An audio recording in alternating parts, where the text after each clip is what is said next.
All right, what is up, RGL TV? How are we doing today? I am LRock617. This is Too Good. Gonna be commentating some Bomberman action for you here today. So what do we got up first here, Too Good? It looks like we got team B-Hole Blast, composing of BMAC Attack and Anthole, Beehole Blast. going off against Bombs. You Want It with Green Z Saber and Siphon, and we'll see what characters they pick and what map we're gonna be playing on, and then people are gonna be exploding.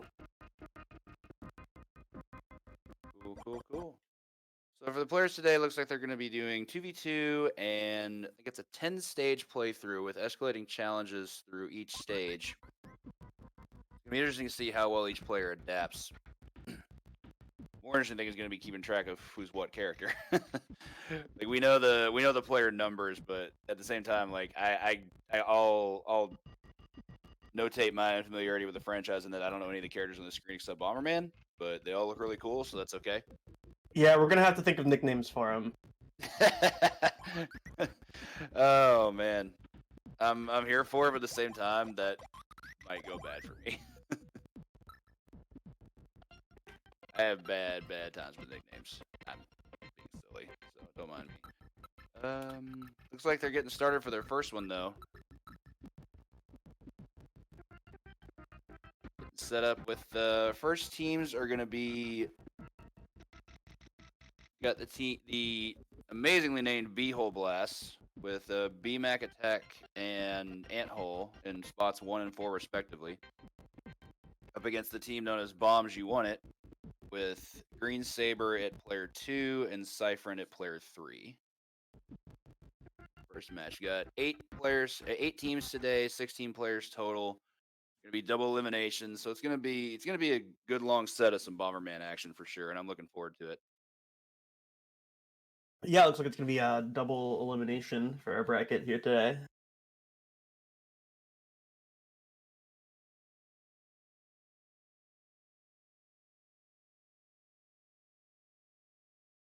So, tell me, what's your experience with Bomberman there? Too good? Any more than what I've had? Because isn't a lot of what I've played of it, that's for sure. You know, I haven't played multiplayer Bomberman really. You know, I never played with anybody or anything, but like yeah, I mean I played single player Bomberman. I played Bomberman Hero on the N64. It was a platformer. Nice. I thought that game was pretty cool. Oh, nice. And I do No, go ahead. I wasn't trying to interrupt. I do love Bomberman's character design. I mean, who doesn't? Oh yeah, he's very charming. He's chibi, he's adorable, and he uses explosives. So yeah, he's great. I want to say one of my first exposures to Bomberman as a character was when they released the game. I don't know how many out there remember this, but there was a game released called Wario versus Bomberman, and of course I was very familiar with who Wario was. But I was like, I sort of know who Bomberman is, but he's not Nintendo, so.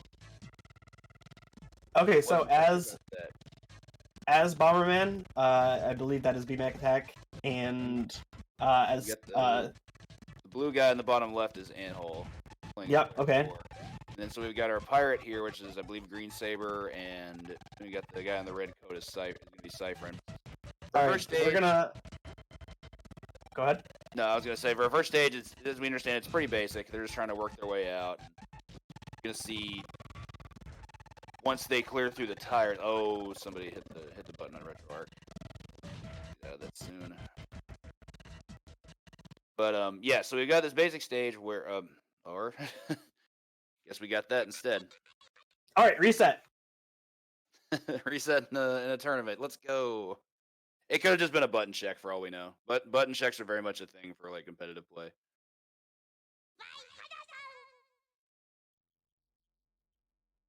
Yeah,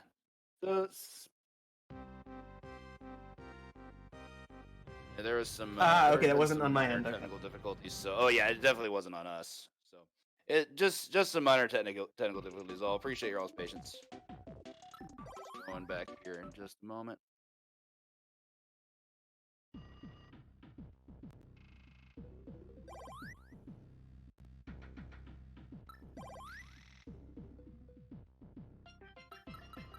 So I played a lot of. I played it. No, not a lot, I guess, but I played like single player Bomberman games. You know, but again, not very much multiplayer. I recall there also being some Bomberman games on Game Boy. I think those are the first ones that I ever like really discovered. Oh, Or, you know like, what? Actually, knew about. there's a Game Boy Classic 2D platformer Bomberman that I had a lot of fun with. What the heck's that one called? Bomberman Adventure, was it? That was a really fun game. I want to say that sounds right. I can't ONOT to playing it because I haven't, but it was a heck of a lot of fun, actually. Like, I really enjoyed it. I think I saw Evo playing it one time, or somebody. I don't think it was Evo, but I do know there's also newer Bomberman games. I want to say there's been a new one released for as recently as like the PlayStation 4. So on the Legacy Switch. didn't go anywhere. Switch. On the Switch, yeah, Bomberman R. It was a launch title for Switch. Nice. Yeah. And of course, I think possibly the creme de la creme is for those that have played it is probably Saturn Bomberman. Yeah, that's the one where you can have like 30 players or something, right? Something I know crazy. you definitely could have it at least 8, but no Bomberman game had reached that level of play value yet. You had Super Bomberman 5 here where you can have it to 4 players, and that's all 2v2. But for Bomberman Saturn, you could have at least 8 players, probably even way more than that. And I don't believe they had to be on teams. It was just, oh hey, free for all, let's go. I don't think the Nuts. teams. I don't think there's any in-game teams on this. I think we're just making teams, actually. Oh, okay. So I believe it's a free-for-all, but like we're using it as a 2v2. Okay. To correct myself, Saturn Bomberman supported up to 10 human players, utilizing 2 multi-taps. Yeah, Still a that's pretty wild. big number, so more than what I thought, but less than the answer you gave. So yeah, even for like 1996 or whatever it was, having 10 players on a single console was just ridiculous. Insane. It wasn't even a thing you could think about, much less make happen, and then it happened. So very, very influential in that regard. Now with online play, it's quite a bit easier to have stuff like that. But for offline time, I would have loved to see parties that were together for that, because I mean, it wasn't quite the 4-player console days of like the GameCube and the Xbox, where you had rooms full of people just trying to play the same game but having to rotate turns. But with 10 players, imagine if that had come out like 5 years later. I think the game would have realized its potential quite a bit more. I have actually seen 10-player Bomberman in person. I think it was at AGDQ one time. AGDQ 2017. I think somebody had it in the practice room. I remember that. I remember seeing that. I remember not getting involved, but I was just like, huh. So they got that's amazing. Yeah, exactly. It's really cool just to see it in person. Like, for sure. No doubt. There's a lot of selectable characters in that game too, like skins essentially. I mean, there's no play difference for all the different characters in any Bomberman game. They're just skins essentially, but like you still gotta love and appreciate the variety. Oh yeah, it's the best. Like it's literally pick your poison, play what you want because it looks cool. Looks like we're getting our reattempt at first round match going back here very momentarily. So for those unfamiliar with Bomberman, it's a fairly simple concept. You start out in a corner of the room and you have to work your way out using your explosives. And then once you're able to interact with your opponents, you then proceed to use your bombs to try to get rid of them. And then the last man standing wins, or in this case, last team standing wins. The last remaining member of a team gets the point of the team. Yeah, and there's a variety of power-ups, a decent variety of stages you can play on. There's 10 stages in this game. Yeah, for the first stage, we won't be seeing as much of that. As mentioned, it's pretty basic. I don't think there's really a lot of power-ups going on, at least not like the high-level power-ups. Well, the stage for the first match is actually stage 5. Really? It looks like they're randomizing stage numbers. Interesting. Yeah. That part I definitely missed out on, and I appreciate you correcting me. I'm gonna need confirmation from our TO, but is it best of 3, best of 5? And it's double elimination, but like each, I don't know. I'm sure it's not best of 1. Depends. I mean, if they well, actually, if the stages are randomized, I was under the impression it was just going to be stages 1 through 10 and then play out for points. But if it's randomized stages, yeah, that's a really good question. It's a good question. Let's see. I'll go ahead and ask.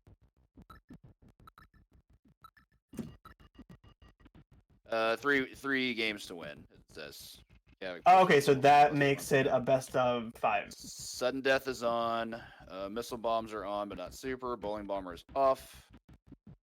Stage randomly determined, as we already discussed. And you also cannot utilize missile bomb attacks in the first 30 seconds of a game.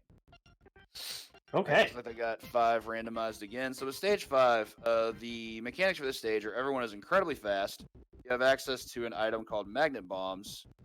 Not quite as much of a factor on some other as they are in some other stages, but the other big factor is the fact they have to deal with mines. Probably a lot of eggshells to walk on there.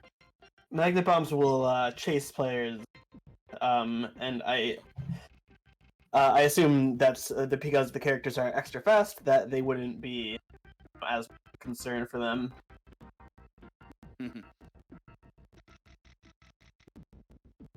Sounds like a threat for sure. Yeah, I certainly wouldn't want a bomb following me around. That's for darn sure. Yeah, that's probably bad.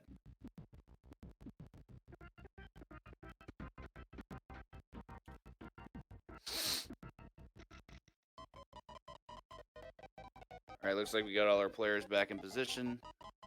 Some minor technical issues, but... okay.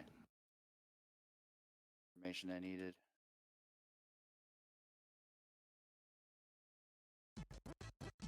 Alright, so you can see the players are moving incredibly fast across this grid, working their way out. Got them arranged to where it's 1-4 on the left, and I believe that was by design because it goes 1 through 4 clockwise from the top left.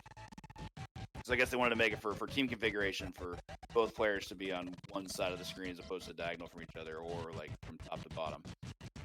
And to reiterate, on Bomberman in the top left corner, we have BMAC Attack. On the bottom left corner, Skinny Bomber, we have Anthole. Top right corner, Mustache Bomber is Green Z Saber, and Cypherin is Pirate Bomber on the bottom right. Oh, we got a standoff. Oh no. Yeah. There was some serious hesitance there, and I'm here for it. There's no more walls up there. Some mind games are gonna happen here. Once more of this starts gonna go. Oh, we got a kangaroo. Pirates got a kangaroo. What's gonna happen here? Yeah, that's crap. I don't know. That's a punching glove kangaroo. I have to read what it does. I think it's actually supposed to be a donkey, though it does very much look like a kangaroo. Donkeys are referred to as like the primary animal power-ups in this game. So when you're on the boxing donkey, God, I can't call it a kangaroo. When you're on a boxing donkey, you can punch players to stun them in place, which can set them up for kills of bombs, but you can't punch bombs with it. So they don't protect you from dying, but they can create setups where players really can't do anything about being caught in a situation where they might get killed. Oh, it looks like there's an elimination. We got one out. Here comes Bomberman in for the jet. So now, shooting them threes.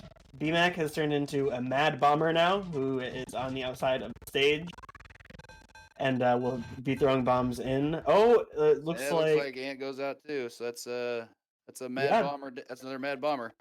That's a GG for bombs. You won it. Oh, look at this. They're keeping score in the game for us.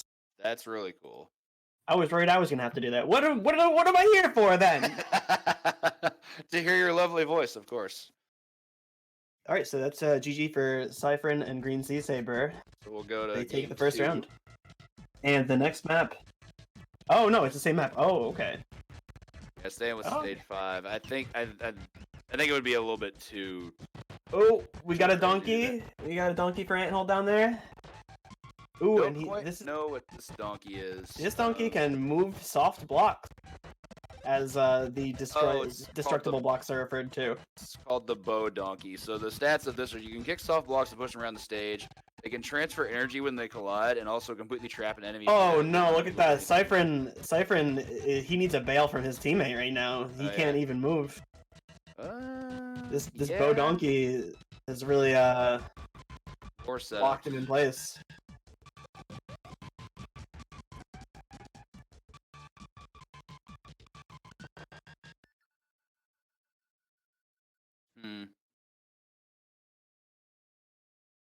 That's unfortunate. Oh, okay.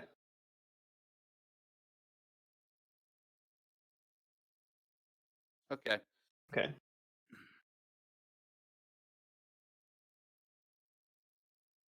Yes. Yeah, opponent is a known arcade streamer. Okay, cool. So we just got information that we're going to be restarting, and we're going to have a substitute now. Green Z Saber, unfortunately,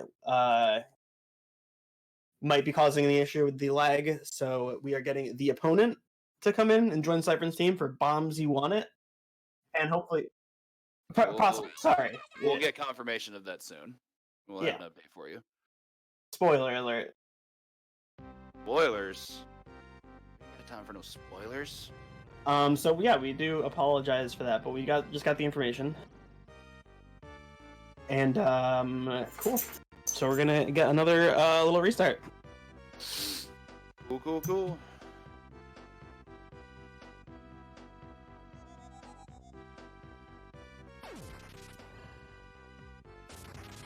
All right.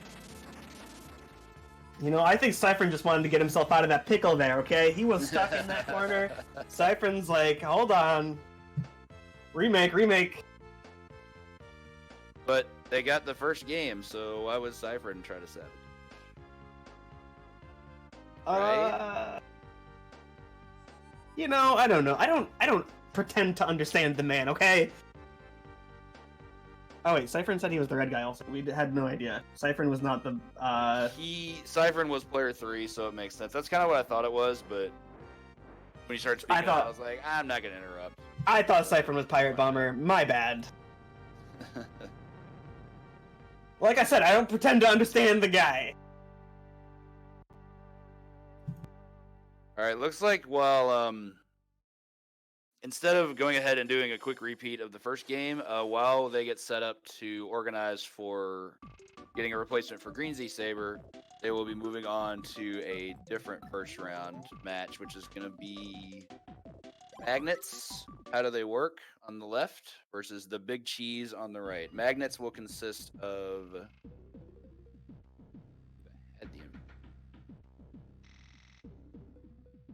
yes. Magnets is going to be Toad 22484 and Kavik, both of RGL fame. And then up against Big Cheese will be Big Mike 1983 and Cheese Viking Games. No confirmation as to which player is which yet, but let's see if we can get any info here.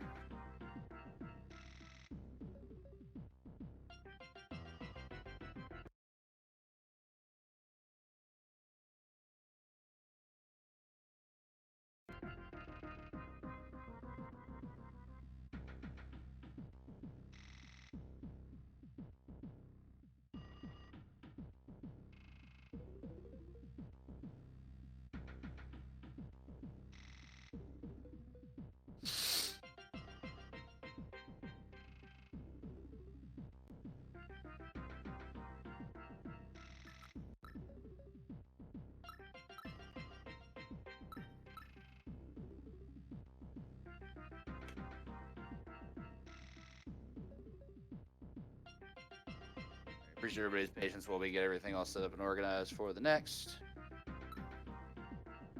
So to confirm for this match, player 1 is going to be Kavik, and player 4 is going to be Toad for team Magnets, and then for Big Cheese, Cheese Viking Games is going to be player 2, and Big Mike will be player 3. So we've got a 3 out of 4 RGL match here, so that's going to be pretty cool to see. A lot of team members in today, ready to get their grind on. I approve of that.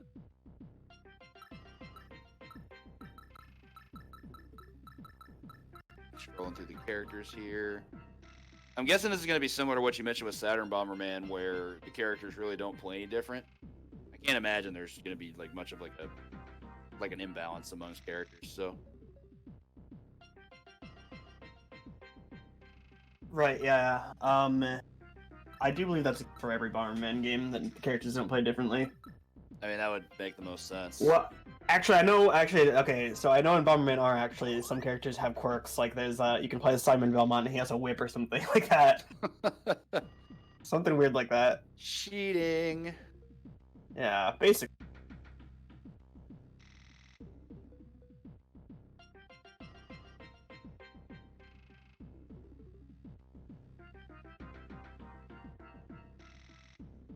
Okay, cool. Very good.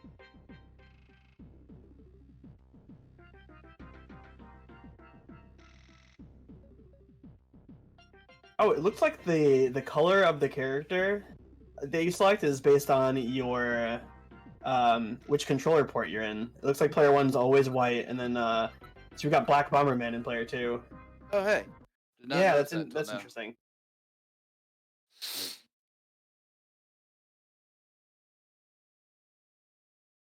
Okay, very cool. Good to know. Looks like we're going to be playing on stage 8. What can you tell me about stage 8? Stage 8. So let's see.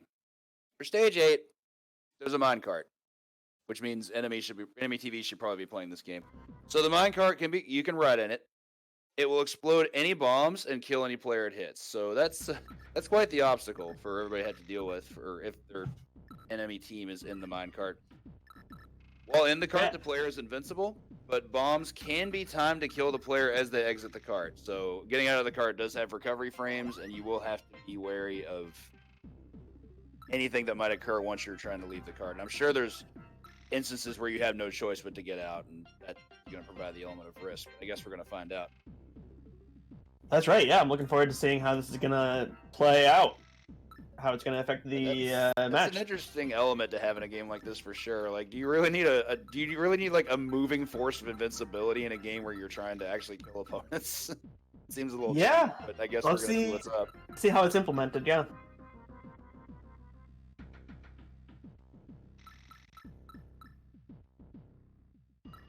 And for those of you who don't know, this is Super Bomberman 5.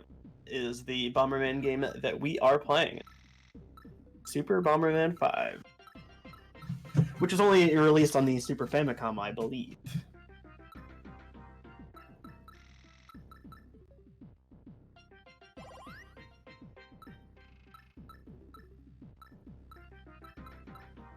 We're getting our players set up here. All right, Radical. And again, these teams are the team The Big Cheese with Cheese Viking Games and The Big Mike 1983. And the team Magnets, How Do They Work with Kavik and Toad.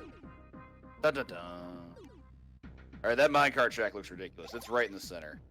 So yeah, it feels like everything is just going to be open season at this point. I know, I don't know about everybody who's participating's history with Bomberman, but I know Toad is a massive fan of the multiplayer for Bomberman. So we'll see if he can put his money where his mouth is. More power to him. All right, so we're seeing. Oh, we got the bow donkey again. Probably the best donkey. I can't imagine there's a better one than that. I mean, not absurd. I'm not power wise, but like look at that cute bow. Oh, and Black Bomberman is trapped. Oh, that's a G4. Who's on the left side? It was 1 and 4, so it's Toad. It's Kavik and Toad. Kavik and Toad. Ooh, that was taking game 1. Also have quite a bit less lag this time, which is good. So we actually. Wait, yeah. We are running. Yeah, we were running in force. But yeah, that trapping mechanic with the bow donkey is actually really seems absurd at this point. It's cheap. It's real cheap. We've seen 2 for 2 times. 2 for 2 times. It just led to a self-destruct. So yeah, it was something. Right, and we got Toad in the bottom left and Kavik in the top left. As got Cheese the in the Bandito bottom right, bomber, and then we've got the pirate is going to be The big mic. Going to be the big mic, yes. So there's what I didn't understand about the minecart. The minecart only has one specific track, so it's a little bit less cheap than I thought. I thought it was the case where like you could get in the minecart and just go around the stage as you wish, which definitely not the case. But hey, using that to avoid potential bomb traps is kind of good. Yeah. Oh, here comes the pogo donkey. Oh boy. Jumps over blocks and bombs, and if you time your jump correctly, you can actually avoid explosions to prevent death. Oh, but he got killed by the minecart. It's a 1v2 right now. It's looking pretty. And Mike is having to mad bomb this one to try to protect his team's investment. Ooh, actually got to take out Kavik. Nice. So it's going to be Cheese, Viking Games, and Toad left on the battlefield here. Oh man, this is hectic. This is actually pretty wild. Oh, baby. Get those traps. Get your fire out. There's so much movement here right now. Oh, and Cheese gets sniped by a bomb on a reverse move up. Oh man. That was soul crushing. Good game though. That was a sick game. And now Another game for Team Magnets. Magnets up 2-0. We'll try to play this one for the match point. Ooh, a lot of power-ups on for Toad. Or, Also sorry, for Kavik. I also was not aware that bombs could be screen wrapped until this past game. Oh yeah. If you have the glove, you can throw bombs, and they. Oh, we got a self-destruct from Kavik. Oh god, no. Kavik trapped himself. Maybe it was intentional. Maybe he wanted to become a mad bomber. Who knows? Maybe he feels he's better off up there. Raining down hellfire. I'm gonna doubt it. That you want to kill yourself in any case. Toad's gonna make his way around with the donkey top here. hat. I'm guessing that's definitely has a top hat, Oh. but I don't see a name for that one. That one, it drops bombs in a line. Oh wow. Oh Damn, wow. This is so fast Pretty paced. wild. This is so hard to keep track Keep of. up. For sure. And, but, it's wild and it's hype, so I'm here for it. That's a GG though. It's a victory for Team Magnets. How do they work? Kavik and Toad. Then Not Team gonna- Big Cheese is going to move on to the losers bracket, where you will be seeing them again. They are, however, in a position where they can only stand to lose. They can't. Well, I should take that back. They can't stand to lose any more games or any more rounds, or else they're out of the tournament. So they get one chance to crawl back out and then continue to crawl back out from there. But it's gonna be an uphill battle, as any double elimination bracket will show you. But we're gonna see what happens. It's gonna move them down. We're gonna find out who we're gonna get set up next for our first round. That was a very intense match. Yeah. You can tell that these guys have played this game before.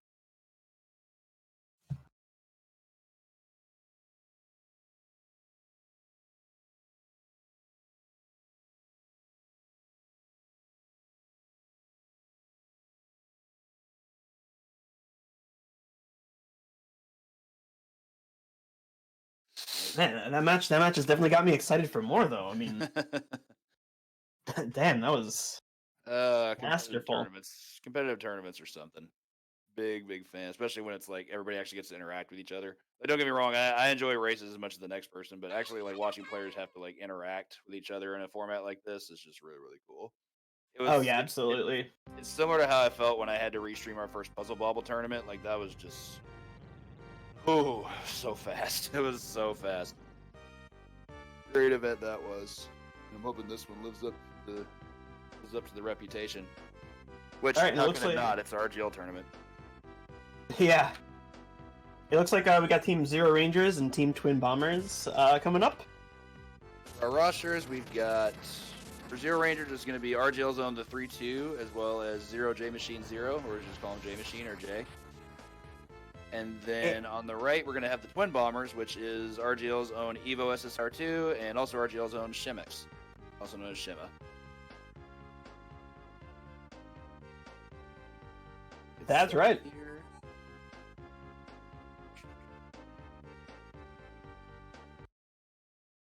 So we're going to have, for 1 and 4, we'll get 3, 2, and J set up here shortly to determine which players are which. 2 and 3, we've got Evo and Shima. Sure, see how they get arranged.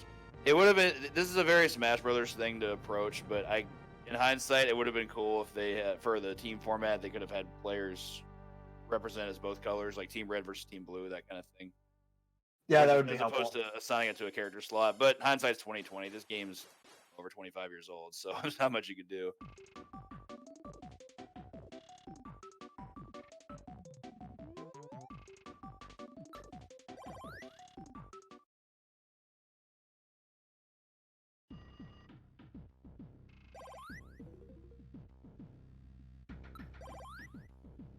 Okay, so it looks like Shema's going to be top right with Evo on bottom right, and 3-2 is going to be top left, and J Machine's bottom left. Very cool. See what kind of character selection they're going to be working with here. Curious to see what Bomberman looks like in the other colors now. Like, I wouldn't mind seeing Red Bomberman. It's also really interesting to see the other characters with the iconic white Bomberman color. Yeah. Yeah, for sure. Because, this dude in the series, hat, though. Dude with the, this dude with the fedora and the white, looking pretty clean. So, yeah. Yeah, right? That's a classy look. He is straight up G'd out.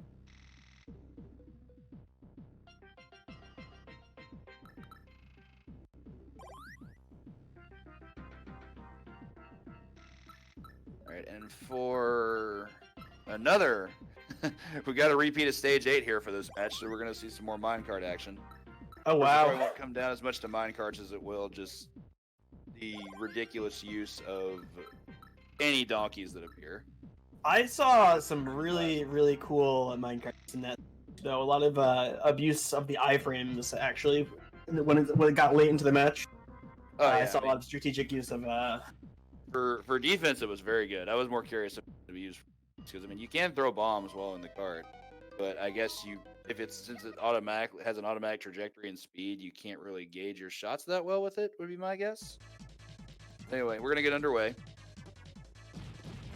Once again, we've got 3-2 in the top left with J-Mac in the bottom player 4 in the bottom left, representing Team Zero Rangers. We've got Shema and Evo on the right with matching outfits, different colors. Shema being represented on I think that's the bottom right.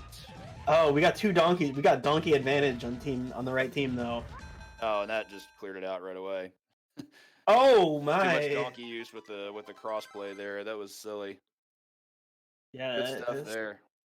That quick double kill for Evo, I believe. That was a spicy one for sure. Definitely one for the higher area. Oh, and another donkey on the bottom left. Donkeys give you an extra hit from bombs too, so it's always advantageous to have them. So there's definitely an RNG element in this massive game. RNG element. It turns out. In the case of like having to utilize what comes to you as you get it. You got to be really opportunistic with this game. Oh, that's a threefer, but looks like the Twin Bombers are going to be taking game 2. A lot going on there. By the end, I saw one donkey, and then there suddenly were 3 dead bodies. That was a lot happening there all at once. Yeah, pretty powerful advantage. Oh my God, Evo is Evo cheating? He has another donkey. Evo trapped the bot. Oh my God.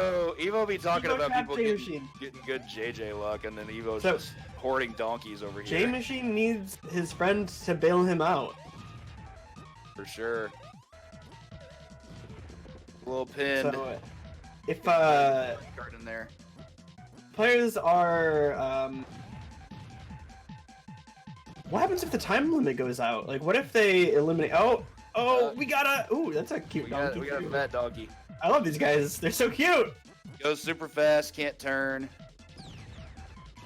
But bombs can be laid while in dash. No. Oh, he walked into it. So now, what if time runs out now? Also, that's a really good question. Are team members communicating? Because yeah, they have their own commentary channel, I believe, as in like talking directly with each other. And we see a lot of match for the Twin Bombers, so GG to them. We're seeing a lot of suicide strategies too. When you have player advantage or you have a donkey advantage, you can just like lay bombs and it doesn't matter if you knock yourself out as long as you eliminate the rest of the team. If you have donkey or player advantage, then we're seeing a lot of suicide strats. It's a heck of a thing for sure. I swear to God, if I see Evo land on a single donkey, then I'm eliminating him. I don't have the power to, but I'm eliminating him. Like you, sir, are vetoed. You're out. Get out. You're done. Dunzo. You'll never bomb in this town again.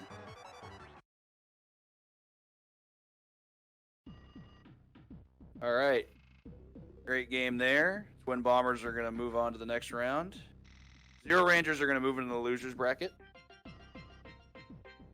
On the opposite side of where the big cheese is. All right, so for the next round, we're going to have the appropriately named Hollywood and Falco, which is Hollywood and DOSBox Falco, because that's their team name. And then on let's the right, let's make a team name. Let's.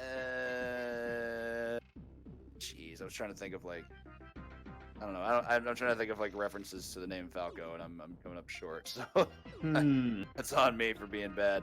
I mean, I'm good to roll with whatever needs be, but for the player names, for Dataface on the right, we're gonna have Diego Lazo R4 and Un Fantasmo. We'll get confirmation on player placement here soon.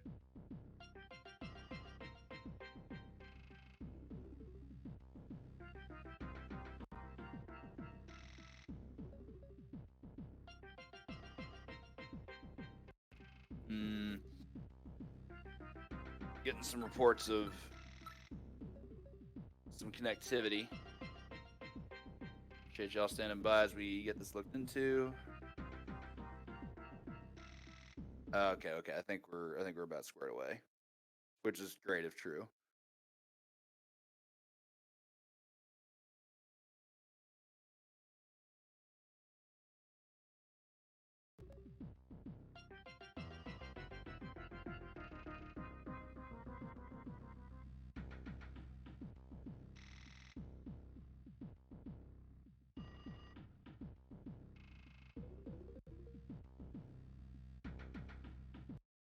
Set up for our next match.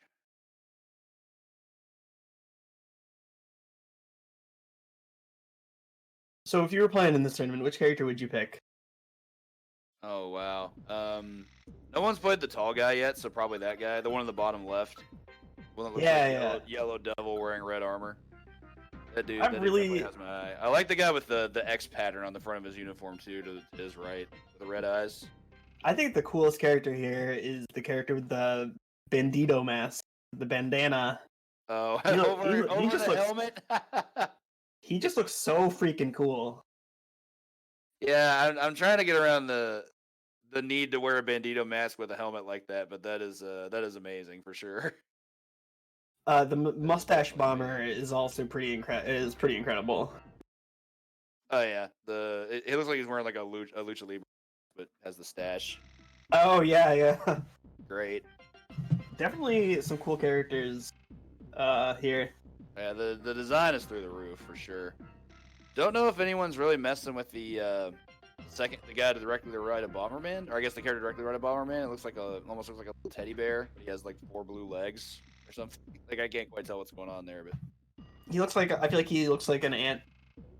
Oh well, we know who should be picking him then. Yeah, right. Come on, don't disappoint. Beehole blast.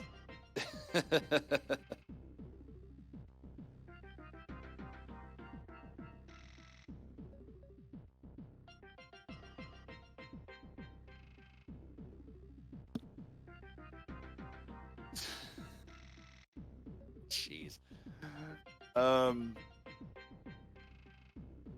We're still getting confirmation on which players are which. We know which players are on which side, but we don't know who's one and who's 4, and then who's 2 and who's 3.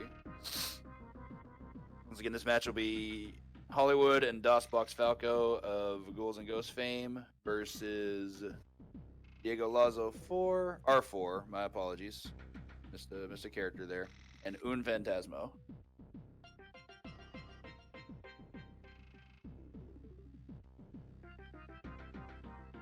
Looks like we have almost have a character select going, but I think it's you're having a player with some minor. Yeah, I think so. Yes, like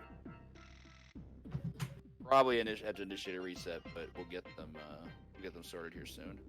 yeah, I don't personally have a lot of experience with net play, but I've only messed sometimes. with it. Go ahead, sorry. I was just saying sometimes it can lead to some complications, and especially with so many different players, so many different internet connections, trying to get everything smoothly working. I've only messed with it on RetroArch for a very little bit. It was a case where we were playing through we were another person and I were playing through Parsec, which Parsec's pretty easy to set up as long as one person has a proper emulator, in my experience, with one major exception.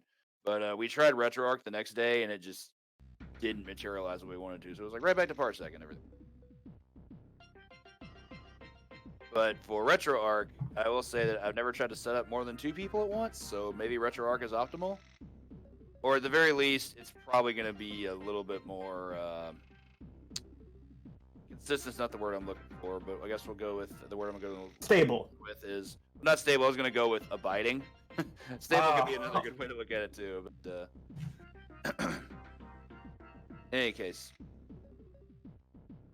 I'm kind of digging this character select music. I don't know if you have music enabled right now, but it's like I will now. I like it.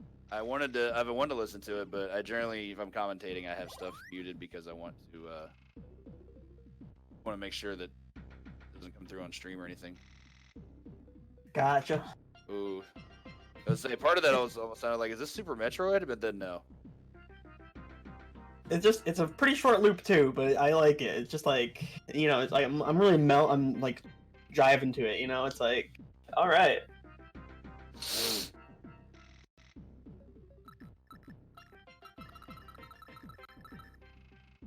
like the next techno song. It's gonna take the world by storm.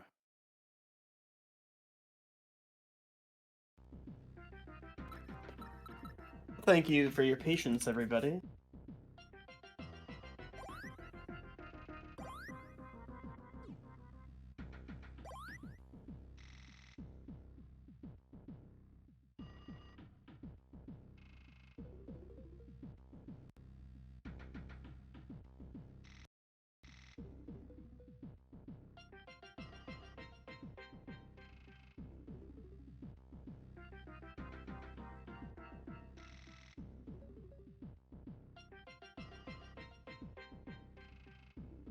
Sure thing. All right, we're gonna go over to the bracket now and look at how things are panning out so far.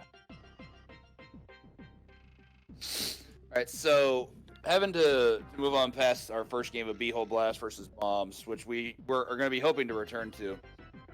We'll get them to face off against our team Magnets for too long, which is going to be. I believe Magnets was a Toad and Kavik, who had quite the first round game against Big Cheese. Oh yeah, that game was very it was intense, chaotic. Yeah, it was volatile. Intense. For the 2 teams that have advanced, moving on to the bottom part of the bracket, in addition to Magnets, we had Twin Bombers consisting of 2 other RGL members in Evo and Shema, who advanced past the 3-2 and J Machine in the first round. And let's not forget that these teams that have been eliminated are in the consolation bracket, and they do have a chance to win it all if they can get their wins back. That sentence didn't make any sense. Get their wins back? What does that mean? But yeah, so it's a double elimination bracket, so we got to see what's going on down there as well. Will Team the Big Cheese be playing against Beehole Blast or Bomb? You want it? And will the Zero Rangers be playing against Hollywood and DOSBox or Dataface? Stay tuned.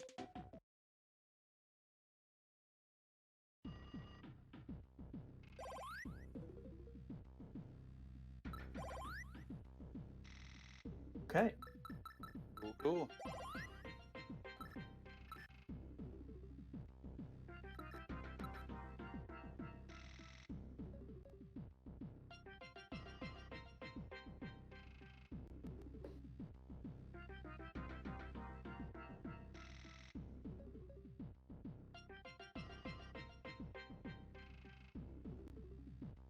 So we're going to be changing up to the first match that we tried to do. If you've been sticking around paying attention, this is the Beehole Blast versus...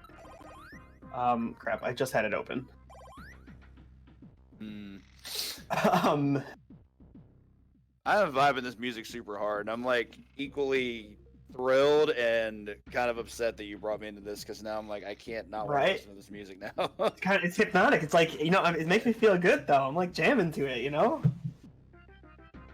Oh yeah, you could definitely lay a remix over this.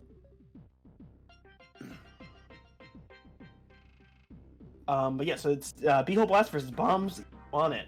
It's the match that we're going back to now. Yep, and we've got a replacement for Green Z Saber, who again we have to pay unfortunacies to. We're really sorry to you, Saber, but we appreciate your involvement today.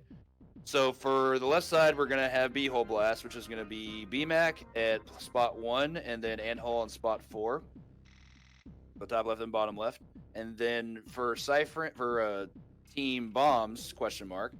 We've got Cyphrin at spot 2 in his original spot, and replacing Green Z Saber will be the opponent in spot 3 in the bottom right.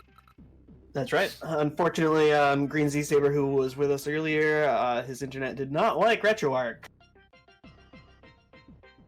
And it looks like we're playing on stage 5, which we did see earlier. It's the fast movement stage. Every character is very fast on this stage. Other than that, I believe it's mostly pretty much, you know, normal.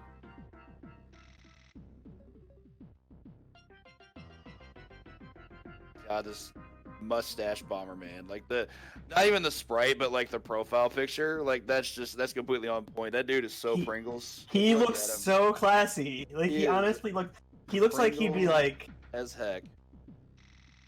He looks like he would be like, he would bomb you and then he'd be like, haha! Yeah, straight up oil can Harry, tie your girlfriend to the railroad tracks, supervillain. Like, exact. That dude knows his place in this universe, that's for sure.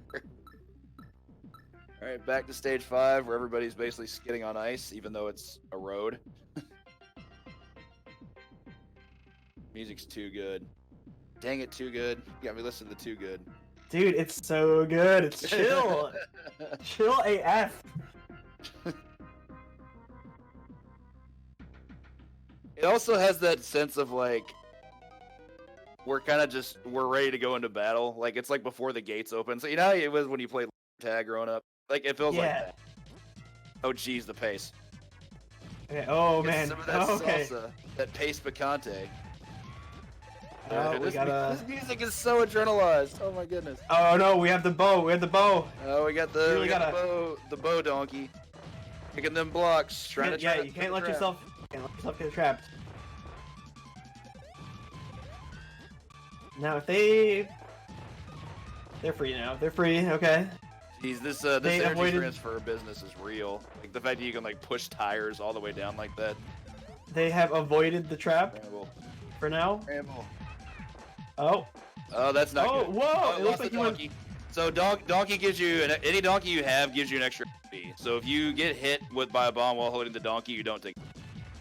That's right. Yeah, we've got the Mad Bomber up here, which looks to be opponent trying to help out Cyphrin. God, they're so quick.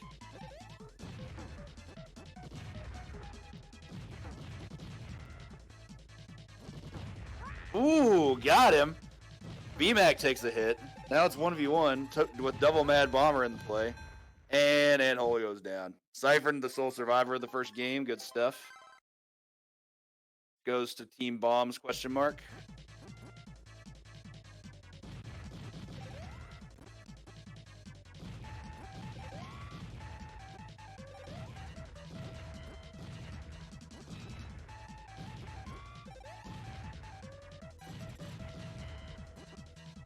So are those flat bombs? Are those what the magnet bombs look like? I believe it could be. I think they're just mines, but I think mines also like aren't supposed to power up. Oh, we got the top hat donkey. Oh, okay, yeah. I forgot about the mines existing. Oh, the top hat lays down bombs in a line, if I recall. Pretty wild to even think about. Oh, it looks like player one's cursed right now. I believe that's what flashing meant. Oh, he narrowly avoided that bomb. Man, the characters are so fast in this map. It's pretty ridiculous. The stage is like Oh, It would take like a soccer announcer to keep up with all this. right. Build all the hype. All right, we got back down to 1v1. That's another It's heads gonna up. be BMAC against Cypher on the battlefield here. Cypher being the mustache bomber. Team Bombs looking to go up to 2-0. Oh, and the final hit there gives it to Team B-Hole to take it to 1-1. This is the first round we've had with a tie score in the first 2 games. We start off this round with a self-destruct. How unfortunate. Oh yeah, that would do it. Yeah.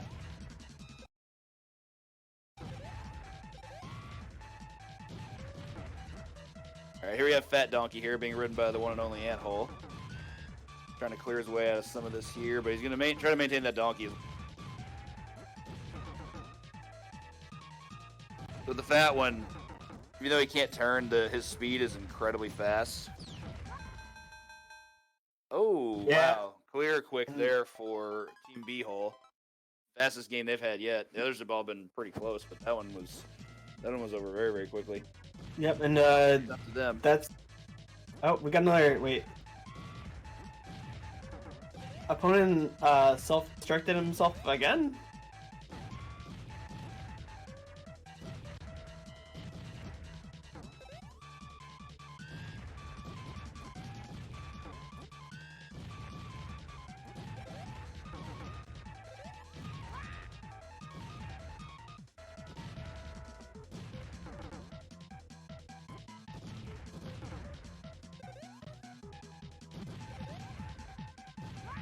So in this instance, oh, okay, not a bad showing there from Team B-Hole, taking it 3-1. GG to both teams. So there's a bit of an honor system at play today with this tournament. Until you reach a certain point in the game, you cannot throw bombs as mad bomb. Like if there's a with outside of tournament rules, there's a strat you can do where you can immediately suicide and mad bomb and just create all kinds of chaos for the other team. But the honor system rule for tournament play does state that for the first 30 seconds, if there's a mad bomber, he cannot throw bombs. So that's to keep things a bit more fair. It also gives the opposing team a free 30 seconds to try to take out the other member of the team so they can get a quick win. So there is some inherent risk to that, as opposed to them just start bombarding right away. So solid game there from both B-Hole and Bombs. Both teams. Bombs will move on to the loser bracket to play against the Big Cheese once we reach that point of the tournament. And Zero Rangers is still awaiting to play the losing team of our last match, which we're going to get set up right now. We're going to try and get set up again between Hollywood and DOSBox Falco versus Dataface, so stand by. We'll get that going.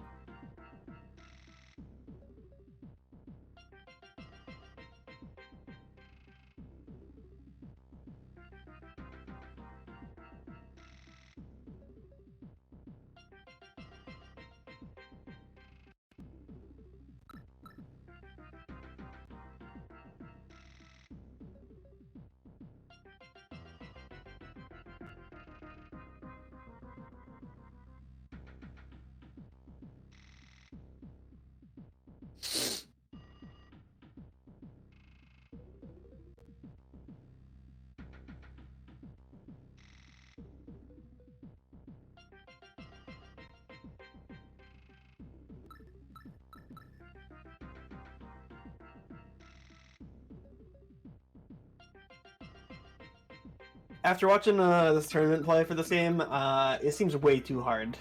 I don't think I could keep up. I'm just saying. Not that I'm a very skilled competitive gamer in the first place, but this game just looks like too much.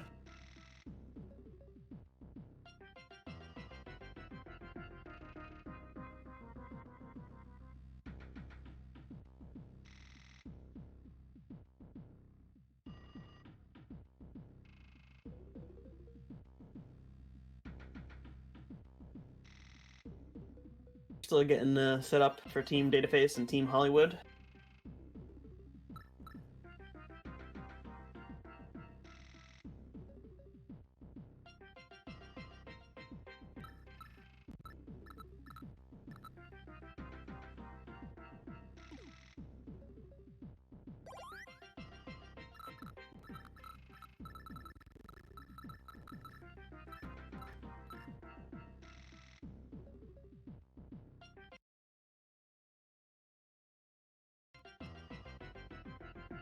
So it looks like in this game you can have 5 players. What's up with that?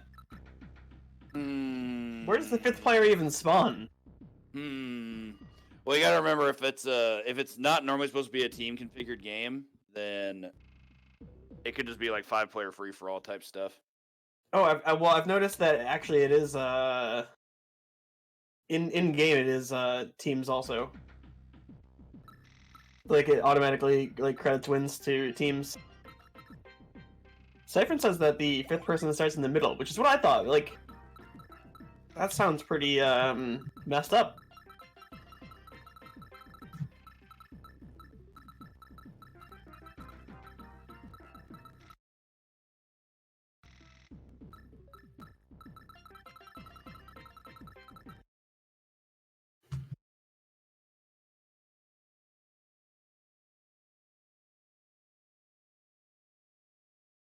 So we get another reset initiation, get us going. Once again, appreciate everybody's patience.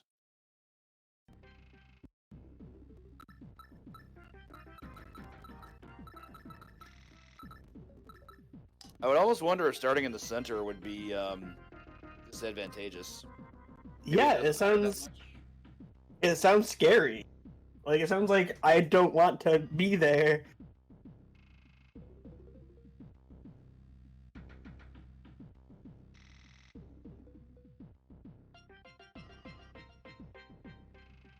So yeah, I mean I definitely wouldn't want to start in the middle.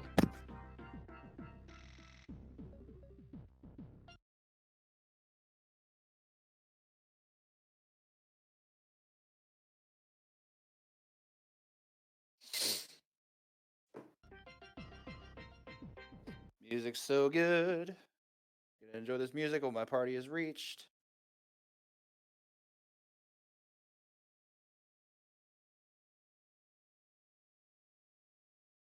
All right, it looks like everybody might have to. Oh.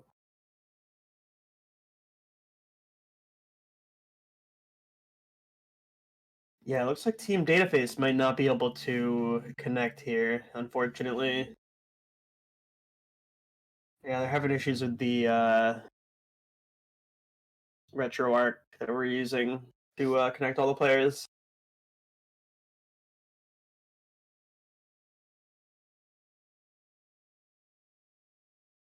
Yeah, it looks like we're gonna have to give the win to Team Hollywood for this. Because unfortunately we couldn't connect. Unfortunate for Team Dataface. Apologies go out to both Diego as well as Ghost, also known as Phantasmo. We definitely appreciate your all's contributions today. So that's gonna move. That's essentially gonna give the Zero Rangers a bye in the losers bracket As well. So I guess the next question is: are we gonna go ahead and get set up? Okay. Yeah, we got. So the question from here generally becomes: does it go to losers bracket directly, or do we start to winners bracket? So it looks like we're gonna do winners bracket. It's gonna be Behold Blast on the left with, I imagine, the same player positions before. BMAC in spot 1 with Anhole in spot 4. And for Magnets, in their case, they were playing 1 and 4 before, so I still imagine it'll work out the same. We're very likely going to have Kavik at player 2 and Toad at player 3.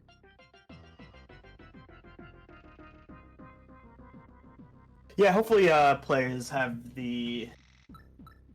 Hopefully they have the common sense to be at the same place to make it easier for us.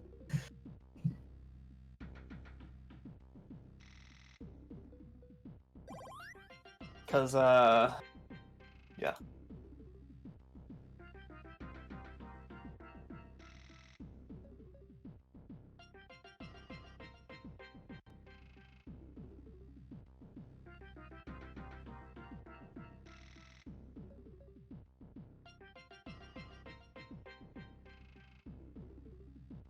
Okay.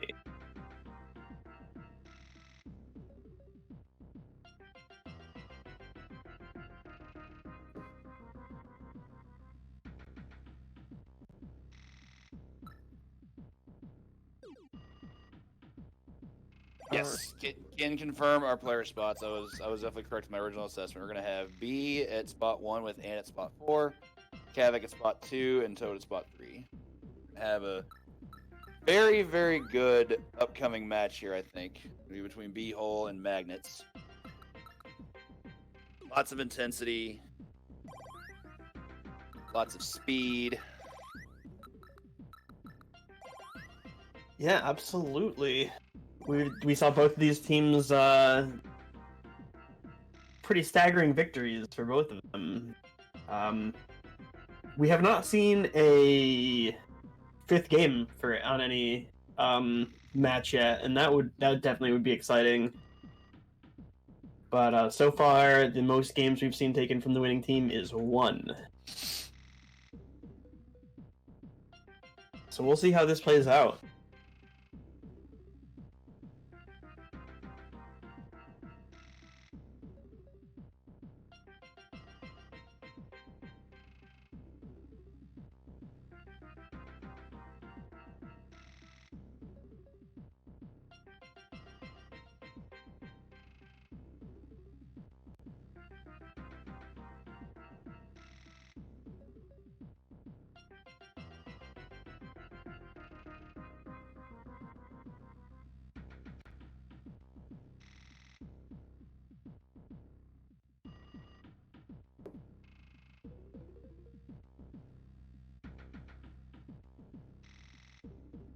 Looks like Ant's going to be our last player getting connected now.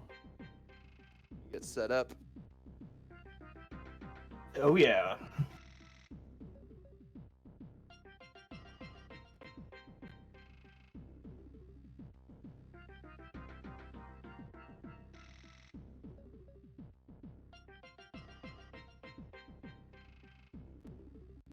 It's hard to tell which team that we think will take it all. We haven't gotten We've had a couple 3-0s, so I think our semifinals is going to be the most interesting for sure. Yeah.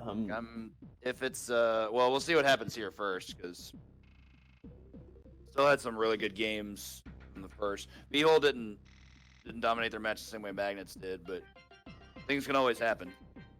But yeah, I think for double elimination brackets, the semifinals is always one of my favorites to watch, because you generally have 2 players or sets of players that just, I'm not gonna say they breeze their way there, but they definitely establish that they're there to be the ones to play. And then having, the irresistible force versus the movable object is always awesome to watch, just because you have 2 teams of inherently equal skill at that point who are just ready to throw down and just beat it, and it's great stuff.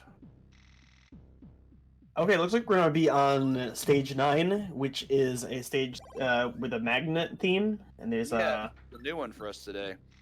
Yeah, we'll see how that works. It's also the most descriptive. Good lord, look at that stage, that 8-button grid. So here's how stage 9 works. You've got magnetic sides that will pull all bombs towards players.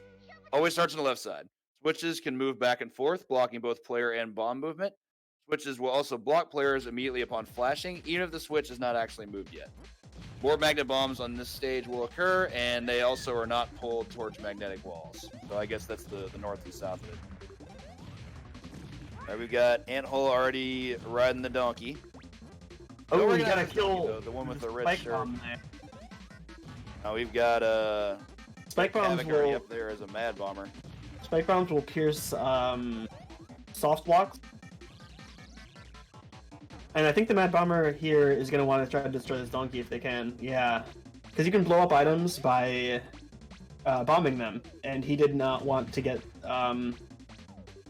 he did not want the other team to get the double donkey advantage. Apparently there are some players that are not particularly fond of this stage, it turns out. Oh, lost the donkey. But hey, that's cool. B-Hole took it home. Good first game. Donkeys are OP. Ban donkeys. Donkeys OP, please nerf. Feel that. Now we got a red shirt donkey again. Front row donkey.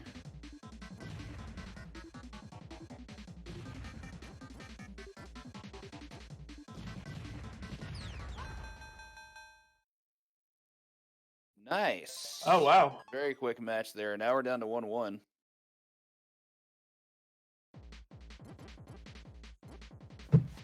Stuff there. I'm not gonna lie. This stage is even knowing what the mechanics are now. This stage is fairly difficult to keep track of. There's just so many mechanics at play. Yeah, it's The fact that the magnets and the switches can interact with items does make things a bit more insane. Oh. Got double donkey on the right side though. Team yeah. Team Magnet's just bullying it with these donkeys. Team Magnets, this is the stage. This is their stage. The Team Magnets. It's like they paid attention in class. Oh, and Anthole takes the hit there. Pretty dirty setup play though with that landmine bomb. I think that was supposed to be a magnet bomb, but yeah, these magnet bombs are. Here it comes. Yeah, that was a suicide setup for sure. Good stuff to Team Magnets there. Winning on their stage, what a shock. Yeah, I mean, like, rigged. For those of you that subscribe to the channel, get those rigs in chat. Those rigs in chat right now. So we got a donkey to play with Kavik. The bow donkey is quite strong. I'm curious how the space utilization for pushing objects is going to be utilized here in a stage that doesn't really have a lot of pushable objects. Oof. Toad takes the hit there. It does not seem like that very advantageous. That was smart. That was smart. Kavik stayed on the donkey to take a hit from a bomb that was also going to kill Anthole, but because he had a donkey. But now Kavik's stuck having to square off against BMAC here, who does have a donkey. Yeah, donkey advantage. That actually takes it. That makes it 2-2. This is a heck of a round here. Okay, wow. Yeah, sudden death here. We actually have a real match. Here's the finale. Yeah, whoever wins this takes it. Toad getting the fat one right away. Gonna be able to move really, really fast. You can also lay bombs during a dash. Curious if you can lay different kinds of bombs or if it's just standard bombs. If you can do that with magnet bombs, that would be obnoxious. Ooh, Kavik also coming in with the donkey, this time with the pogo. Ooh, double donkey advantage. Let's see how this plays out. Anthole just getting chased. Yeah, they're going for the suicide play. Trying to block him in and use their donkey to. There's no downside to it. They have extra health because of the donkeys, so it's really good. And there goes BMAC. Ooh, Anthole and barely survives that. Wow. That was some good evasion. I gotta give Ant props for solid. Absolutely. Smart defense there. All right, so Kavik and Toad have both lost their donkey. Oh, whoa! And they had to deal with a Mad Bomber. That was nuts. Now we have a much more even playing field, even though Ant's by himself. But having a Mad Bomber on his side is gonna help. Does Ant know how magnets work? No. It's a miracle. It's totally a miracle. Oh, better get out of there. And it's basically Ant versus Toad at this point. Kavik chilling on the sidelines, the Mad Bomber, and he took out his own team. Wait, did he take out a? Oh, is that what? Whoa. We got a draw to that. So there was a bomb that came out from a Mad Bomber that killed both players. All right, I guess this is gonna be the sudden death rubber match. Okay, wow. Insane. Oh my god, that was insane. Yeah, really. Okay, we got a donkey on each side. That we do. Bow donkey versus boxing donkey, piloted by BMAC and Toad. Oh, there's a magnet bomb. Man, better get away. Nice job. God, those magnet bombs are so cheap. They're so cheap. Yeah, they are. They're really scary. It's a hard time getting away from them. Like, you have to pay attention to everything in too, so I might want to leave. Oh, and Ant slipped away from one bomb to get tagged by another. All right, so Ant's on Mad Bomber duty. So I got the same two donkeys here. Toad just lost his to a hit from a Mad Bomber. It was smart. Now we've got a Mad Bomber and a donkey against 2 players, nothing. And Toad takes it out. So we've got Kavik and BMAC as our last two. Double Mad Bombers here. They're go, better go. Oh, Oh, wow. that was a clincher. Oh, GG to Team Magnets. An awesome job from Team B-Hole. That match was Exciting. wild. That was wild. They went to 6 games. Is that going to be the only draw we have all day? I have to wonder. You never know.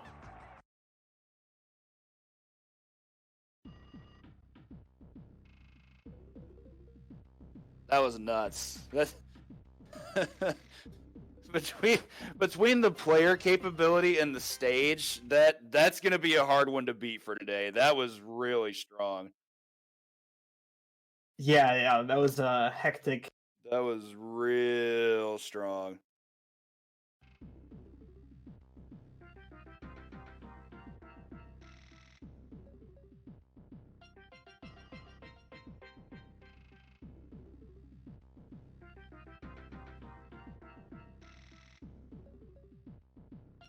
All right, still in the winners bracket, we're going to be seeing Twin Bombers versus Team Hollywood.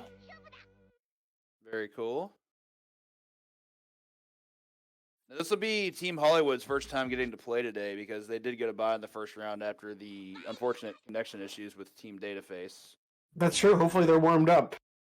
Yeah, and they're playing against a couple of first round strong players here in Evo and Shima. We'll get player arrangement here in just a moment. So we are gonna have Twin Bombers on the left for Hollywood and DOS on the right.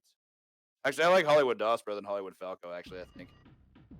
Like you're not playing with DOS. You're playing with Hollywood DOS. It's the famous DOS. That's right. Them hills. I have to imagine that after this round, instead of going to the finals, we're going to be doing the losers bracket. Yeah. You have to. It's best to start working on losers bracket until, but prior to like when the semifinals are going to occur, the winners. That way you can figure out which players are going to be working their way back through, and that's how I would do it. But it's not my event, so I guess we're going to find out.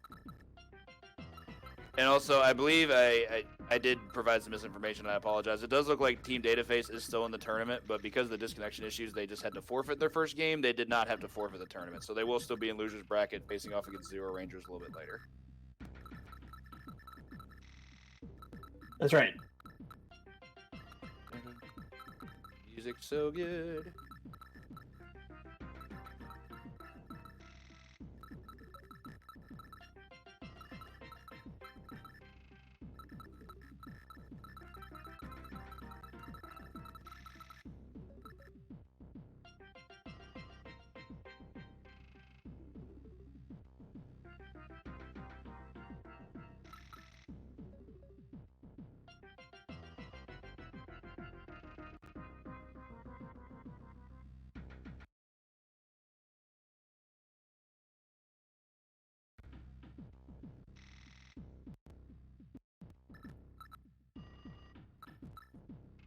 Okay, so their players getting set up. We're gonna have on the left side with Team Twin Bombers. We're gonna have Evo in slot 1 and Shima in slot 4. And for Hollywood DOS on the right, we're gonna have Hollywood himself in slot 2, and then DOS Box Falco in slot 3. Okay. And we're getting set up for our stage here in a moment. Curious to see what we get for new one. We got stage 2. Okay, that's a new one for today. So for this stage, we're going to have conveyor belts, which can move both bombs and players. Bombs kicked onto the belt will lose momentum. Okay, let's see how this new mechanic for us plays out. Oil drums. What is this madness? Are they going to start on the conveyor belts? I don't think. Because they are in the corners. So we'll find out. Yeah, just showing what the stage has probably. I don't know. Yeah, I mean, what do we know?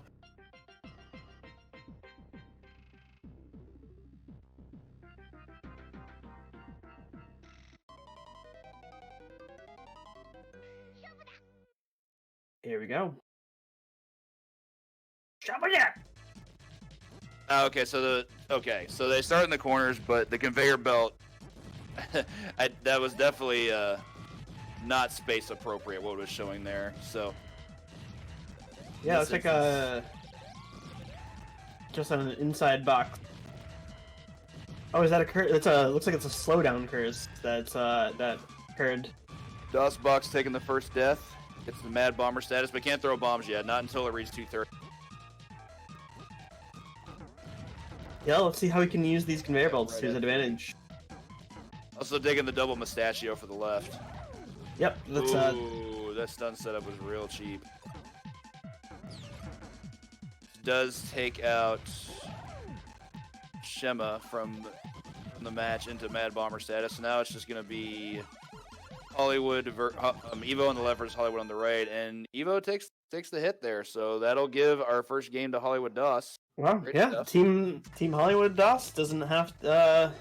There was some good play there for sure, especially once things got to the bottom. Lots of pinning, lots of like stun into bomb setups. Yeah, good teamwork. The fat donkey really made a difference too. Oh my goodness, when the fat donkey moves to the conveyor belt, it's like he's like plane shifting. He goes so quick, unless that's lag. I don't think it is, but because everything else seems to be moving okay. Oof. Shema taking the big hit there. It's going to be just Evo against the rest now. I'll take it down for Hollywood, so it's going to be Evo left against DOSBox Falco. Oh, and he's cursed. It requires some careful player. I feel like with the way this is the way the stage here is condensed, being a Mad Bomber is going to be significantly more appealing. Yeah, you can throw it right onto the conveyor belts and make some plays from that. Good game there from the Twin Bombers. That'll take it one apiece. Got a tie game. Turn the way at this point from the early part of the stage. I mean, you're pretty much only playing to work your way around the stage, which basically means you're trying to find a donkey and not lose it, because you don't really have you don't have danger of losing it, and B, no one can really interfere with you trying to access one. So, oh my goodness, that row of bombs is so disgusting. The magic donkey just dropping 4 bombs like that. Yeah, it's definitely an interesting skill. Evo just putting in the work here. DOSBox takes the first death. They have Mad Bomber status. Nice play there from Hollywood, taking down Evo's steed. Now he gets one of his own, and it's the same one that Evo just had as the magic. Moving briskly around the middle. Oh goodness. Here comes the bombs on the conveyor belt.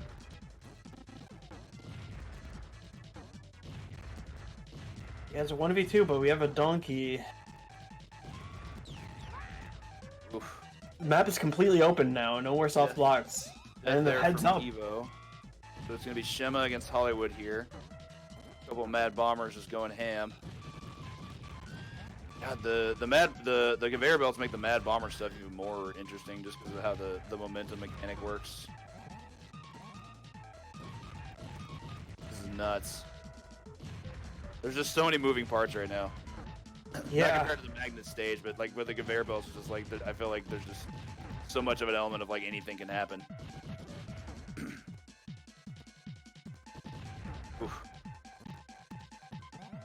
Also just a spacing war at this point. Like Shema's kind of just on the outside, just content to just keep throwing in. But then you've got Hollywood who's on the inside who can't get out. Somebody has to make a mistake at the point. But he's also just protecting his territory. Oh, less than a minute left. Does that despawn the Mad Bombers? Ooh, okay, look at this. Oh wow. Okay, so it's just 1v1 now. Yeah, I didn't know how sudden death worked in this, but yeah, it's map's closing in. Oh, and there it is. Wow. Shema takes the hit. That's gonna take Hollywood and DOS up to 2-1. That was an intense match. Match point here. That was wild. That's the longest game yet. Without a doubt. Time for some pogo donkey. Can he jump over these bricks? Because I know he can jump over obstacles, but I feel like pogo in this stage would be pretty strong because if you can leap that. But I guess it also depends on how well it fares on a conveyor belt, because that really could matter. So. Oh. Looks like DOS. Yeah. So we're gonna have to get a ruling on this. The rule, as mentioned before, is as a Mad Bomb, you cannot throw a bomb until the clock reaches 2:30. And DOSBox did fire a bomb after taking that death as a Mad Bomber. So I think they're going to let it play out, but depending on how the rest of the match goes, we'll see. Shima taking that hit did lead to a death, so see what happens.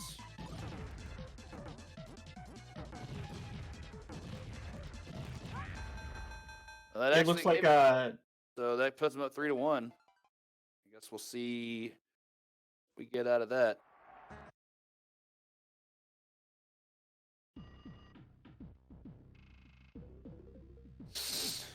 Well, technically, that is a victory for Team Hollywood and DOS. We'll, based on what happened with the Mad Bomb, see where it stands.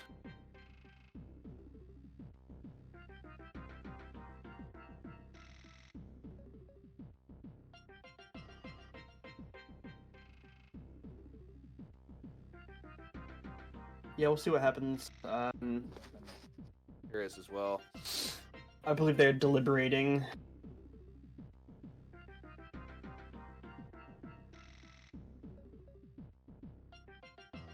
They'll await a decision.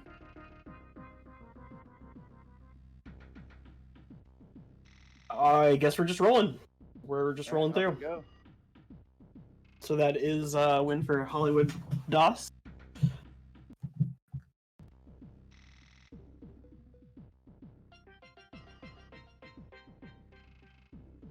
Oh, hang on.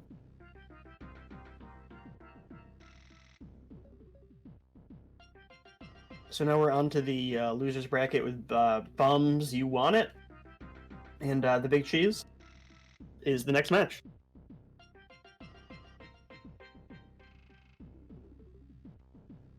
Getting this set up right now. It may also be potentially be another player swap for team. Data Team phase. Bombs again. Well, no, for for Bombs. Oh, for Bombs too? Oh, okay. It's being discussed, but we're looking into it. Right. Yeah, opponent had an issue. Well, I believe. Bombs is, for those that recall, started the day as being Cypherin and Green Z's Saber, but Green Z unfortunately had some connectivity issues, so he got replaced as a rematch by the player named the Opponent, and they proceeded to lose to Beehole Blast for the first round, move to the losers bracket. But now it's being discussed that there may be another replacement. But right now we're getting set up for our first losers bracket match with looks like Big Cheese already joined, or Big Cheese Viking Games joined for Big Cheese. Got for Big Cheese on the right, we're gonna have Cheese Viking Games as player 2, and then Big Mike as player 3. Yeah, I mean, we might as well change the name to Team Cypher at this point. He's the only person who's staying consistent with it.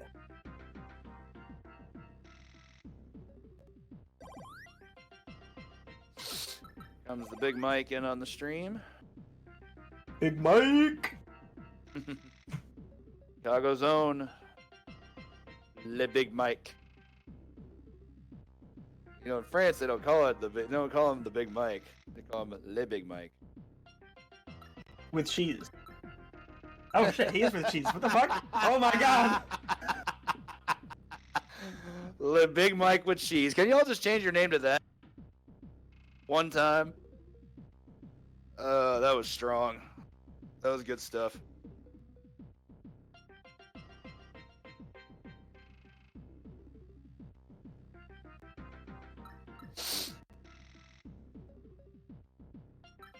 Getting set up here with our other team gonna be Bombs, You Want It.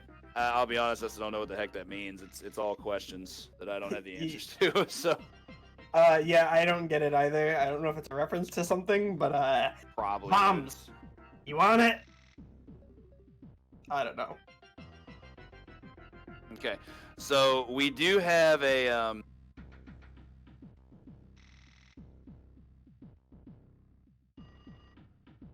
we do have a ruling pending forward. For any team that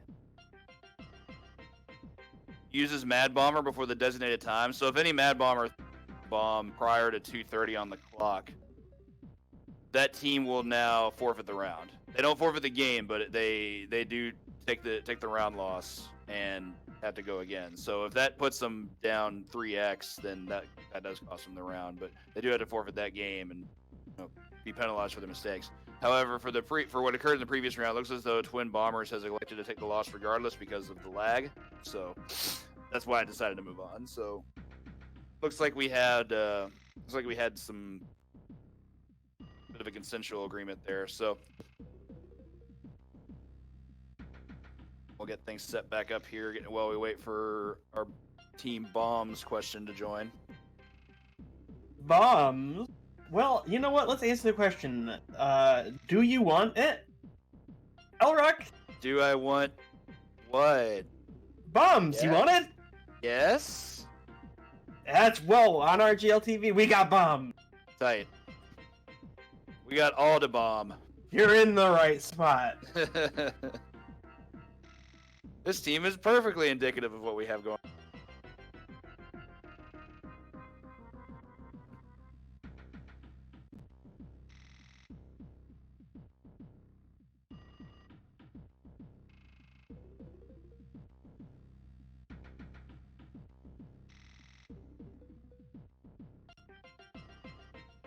Looks like Team Bombs You Want It, featuring Cyphrin, and Big Cheese, which is Cheese Viking Games, and the Big Mike is coming up next. We're just getting that set up. All right. Cyphrin's team member is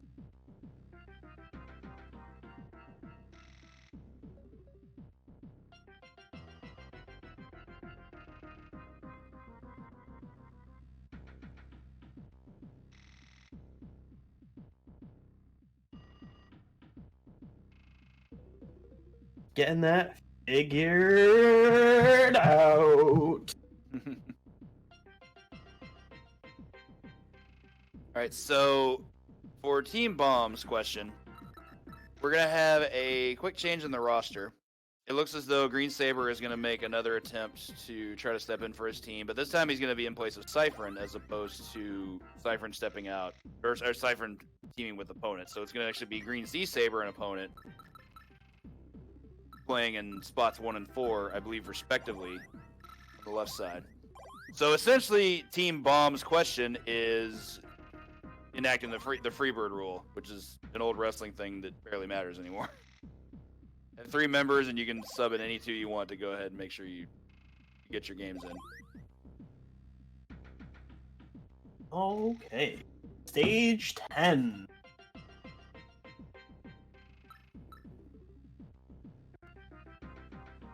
Ooh, this is an iconic Bomberman stage. 10. Oh my goodness. Yeah.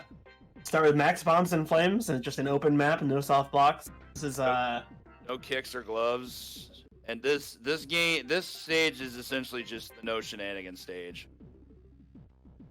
yeah, this is very iconic Bomberman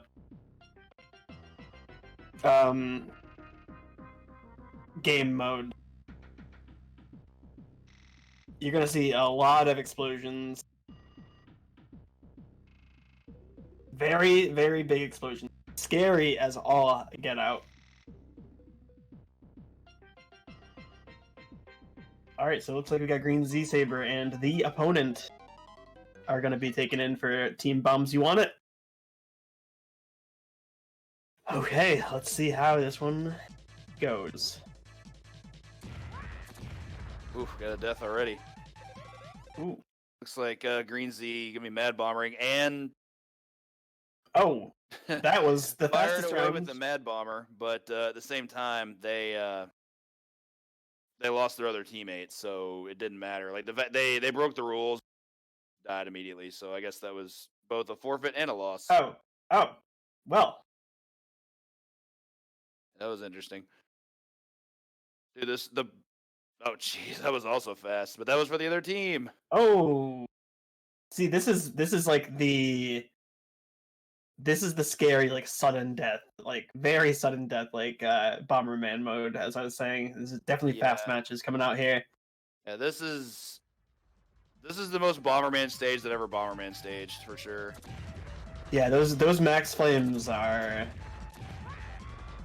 Something. Ooh. Oh, narrow escape there. All right, so in the case of opponent here, he can position himself as a mad bomb. He cannot throw a bomb. Same goes for Cheese on the right side. There's also now a mad bomber. Okay, now they can start throwing bombs. Okay, now everything's fair play. You also have to pay attention to which bombs are thrown by the mad. Oh no! Down goes Saber. That'll be game 2 for Team Big Cheese. Good stuff. The outside bombers, they don't have max flame, so they have to. You have to like keep an eye out for which one is from an outside bomber and which one is player dropped. Oh wow! Still can't have any bombs here from mad bombers.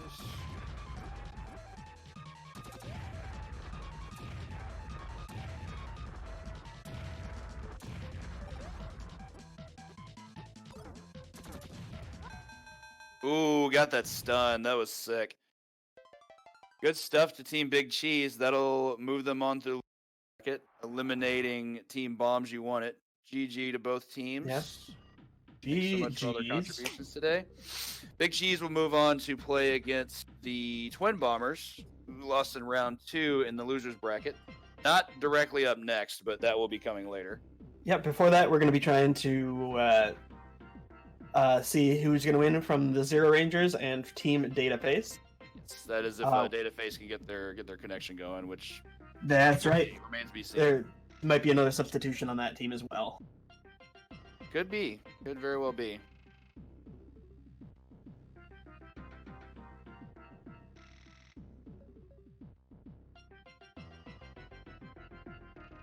Music though, real good.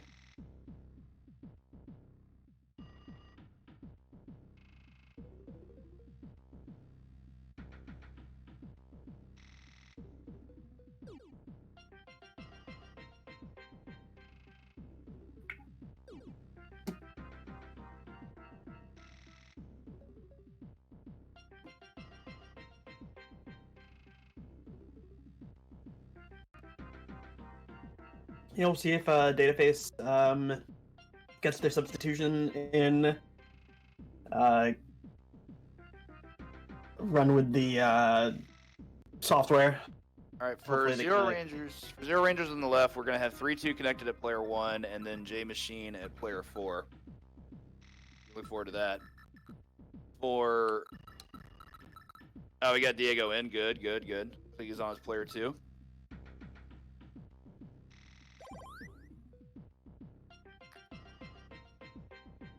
See if we can get Diego's partner in here.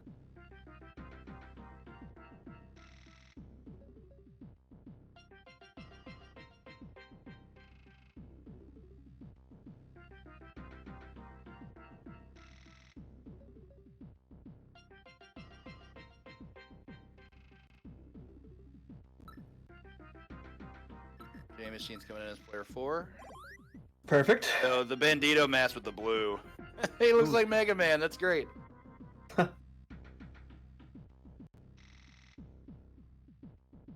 Big fan. We still haven't seen anybody pick the small guy or the big guy. Oh, you're right. We haven't. Everybody else has been picked, except for the little ant-looking one and the leggy one.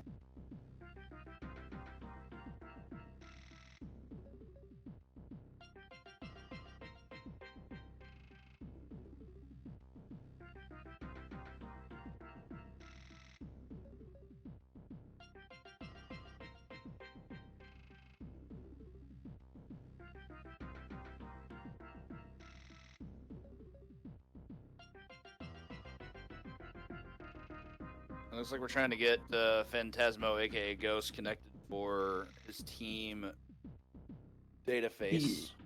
He said he might have a backup player also. We're gonna have to. Right. I think we may have found one. Stand by for confirmation.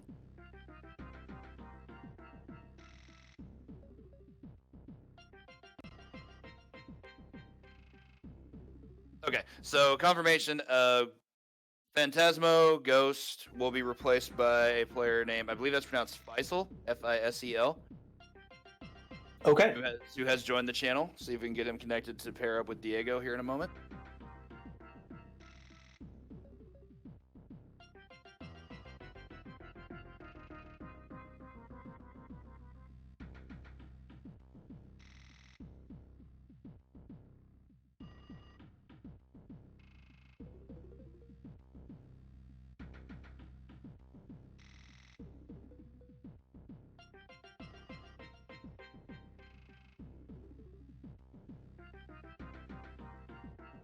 I hope everybody is doing well today Yes. on this Everyone's having an beautiful Saturday awesome- morning. Awesome pre-St. Patrick's Day Saturday. Oh, Whether you're when's staying in or whether you're out, hope you're having a good one. When's St. Patrick's Day? Tuesday, Oh, 17th every year. So. I don't really. I never pay attention to holidays. I have no idea. It's a habit, I guess. Just gotta wear green. That's pretty much the only rule. We're gonna try to get Faisal connected here as player 3.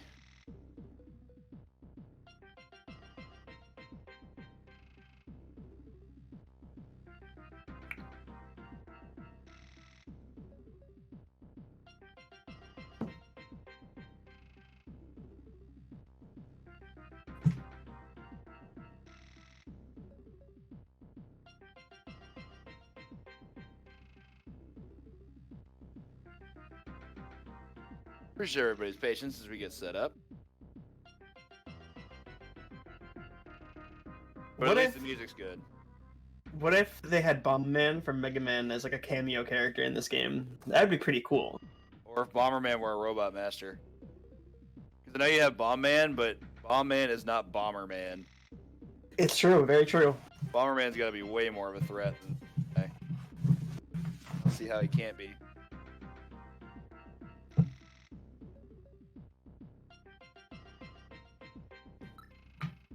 Oh, you know what? Oh, I just realized we're playing Super Bomberman 5. I thought we were playing Bomberman Act 0. What? Dude, sorry, my Where did- wires got crossed. Where did that come from? There's no I thought Mode it was- 7 here.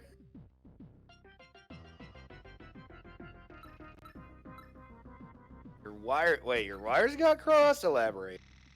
Feel free. I want to know what happened here.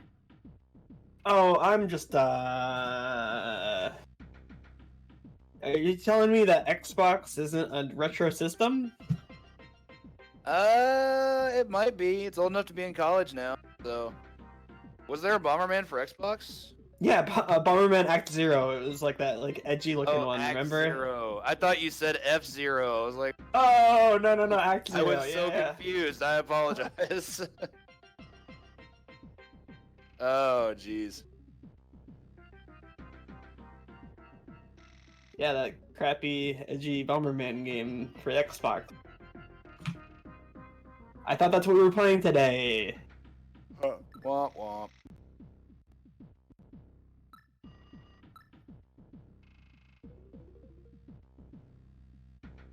So I got Faisal trying to get connected, our new player. Yep, still waiting on that.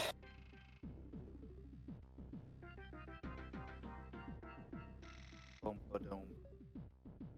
Bum-ba-dum. So good.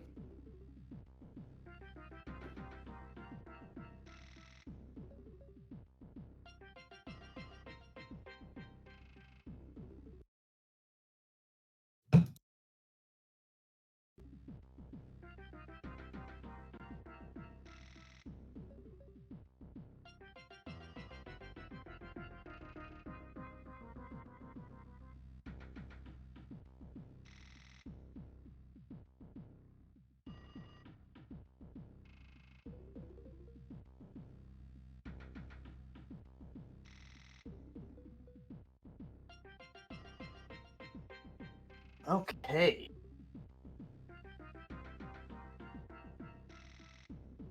Enough waiting. I want things to blow up now. Boom, boom, boom. So you gotta pause and play.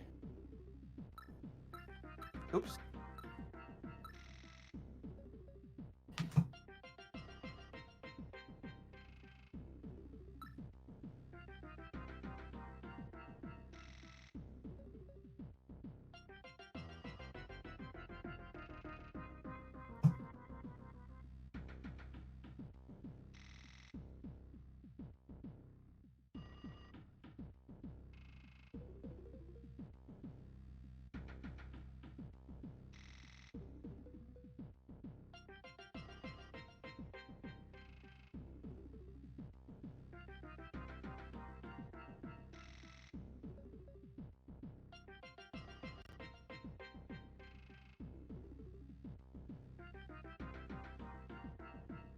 Net play, folks. Net play.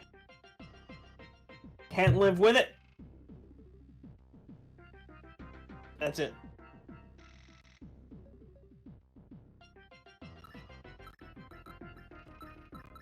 All right, let's talk about Oh. quick Faisal finally got in there. Awesome. Connected. Moving around. Oh, and he picks the tall guy. Let's go. There he is. The character Oh my hadn't been gosh. picked yet. Can't wait. All right, let's get our stage rolled. Nice. Random 6. Okay, kick 6, I believe, is a new one. So for stage 6, there are going to be ice breaks in certain areas if walked on repeatedly. Ooh, so thin ice mechanic. Looks like we've got igloos that are going to hide bombs, so that's going to be used for some tricky mind games. And then there's a snowball that can be released from the top if all 3 soft blocks are removed. A fair decent amount of RNG there. Oh, those snowmen are adorable. Look at them. Nice. Look at them. All right, so here we go. Zero Rangers versus Dataface. 3-2 in the top left with J Machine in the bottom left against Diego in the top right and Faisal in the bottom right. Oh, that guy is tall. Look at legs over there when he's in side face. Wow. He also has his arms spread out at all times. He just wants a hug. What's so wrong about that? He only wants a hug. I think he's a boxer. Okay. It looks like he's trying to give a hug. Oh god, this thin ice. Watch out for that snowball. This thin ice is gonna be absurd. Yeah, this thin ice is scary. Look at our animal friends on the outside border. This is a cute stage. Oh my god, Leggy Boy won! Beasel is the name. Okay, my apologies. Okay, so great job there to Team Dataface for getting the first game. I'm also liking the igloo mechanic here. You can just hide bombs in there, and it doesn't actually blow up the igloo; it just pops the ceiling. And it Whoa, falls back on. that's grand. I love it. Oh, look at this guy riding on his kangaroo too. He's huge. Oh no!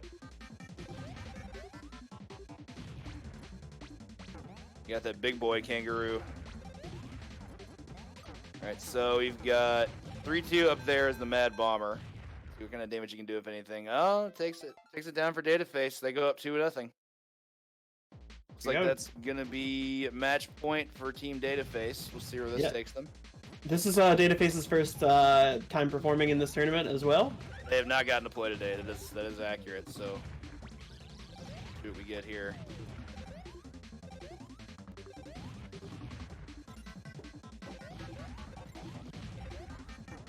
I like the snowball mechanic too.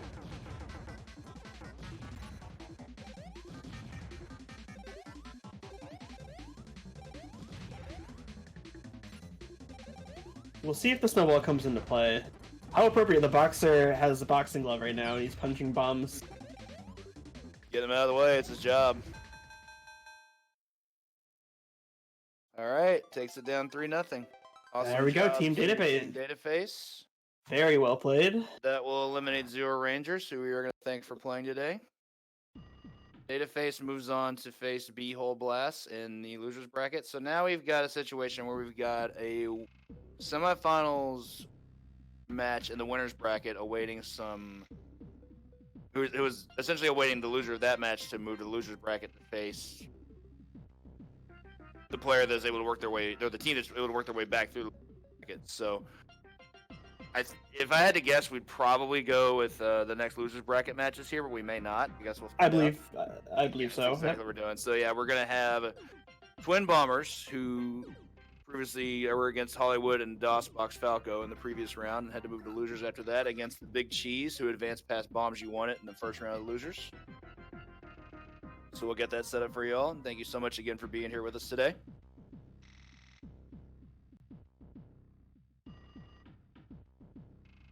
I got Shima in there, going to be as player 4 in the bottom left.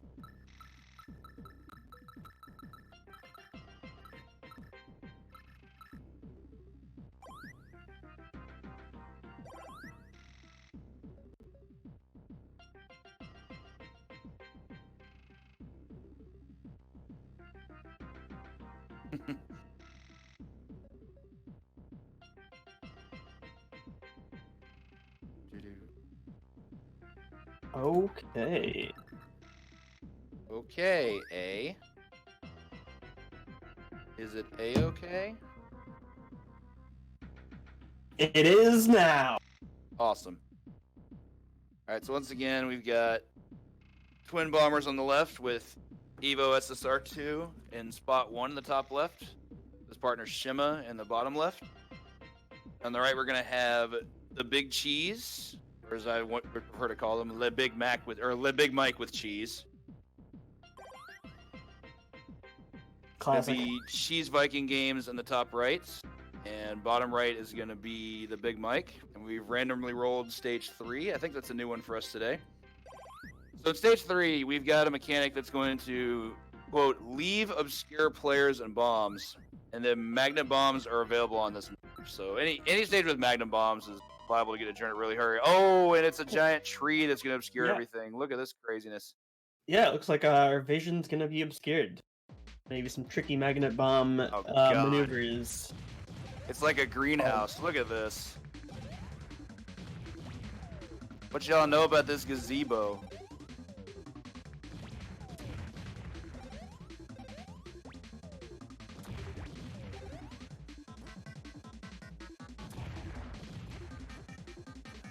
Yeah, well, not being able to see these bombs is really Right now, I'm just trying to really divulge into what we're seeing here with what's going on. Rough break there for Cheese Viking Games, who takes the first death, but he Mad Bomber just in time to be, or he died just in time for Mad Bomber to be able to take over with bombs. But still a win there for Twin Bombers. They were able to make quick work of Big Mike following that.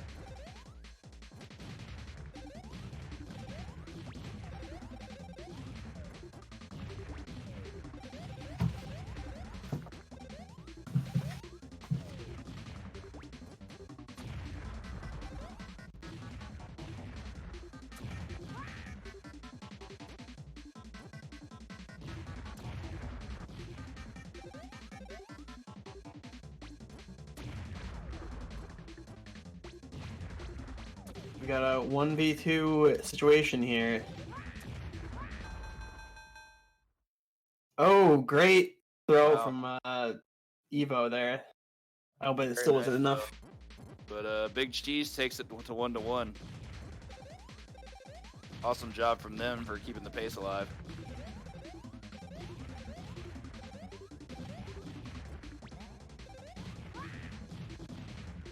I also don't think I've seen a single kangaroo here. So yeah, maybe they're disabled on this map. Who knows? We've also got Cheese set up here as a Mad Bomber who cannot throw bombs, but it didn't matter. It looks like Twin Bombers made it through there to be able to get the Duke before the 230 even came in.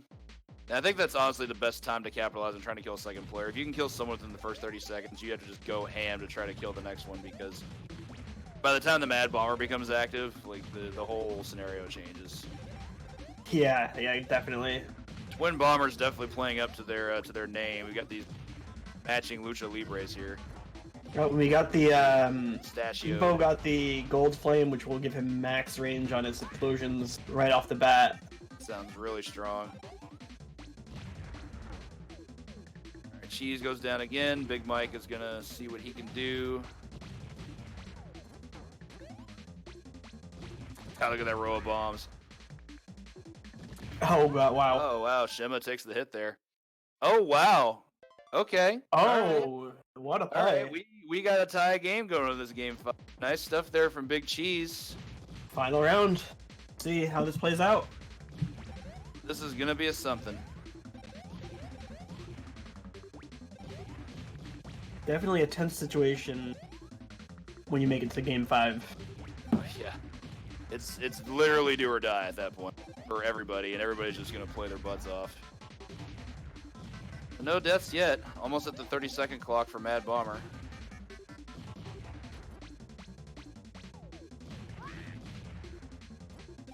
Oof. Rough break there for Cheese. Whoa! Big Mike with the double kill. Oh my goodness. Oh, What a closer.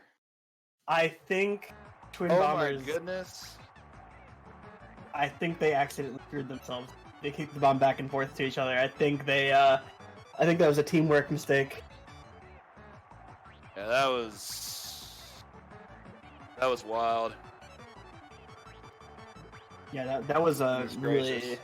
That was I don't know what to say to that. I saw them both die at once. I was like, oh no. Oh, that did not just happen.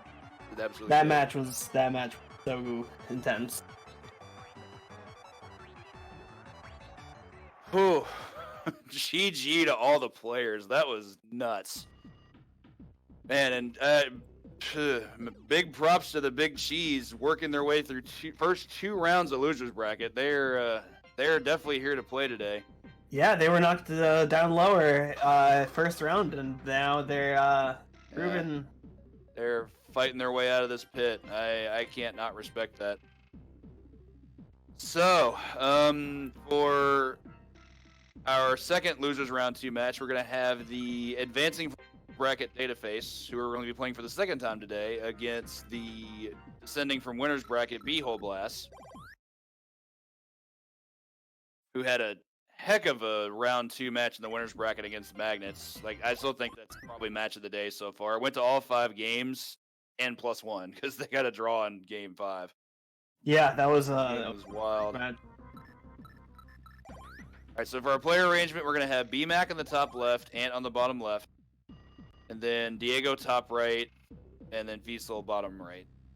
Stage 9, I Another think one for Random 9, that was the Magnet stage. I believe that's actually right? the last stage that the Team B-Hole played on.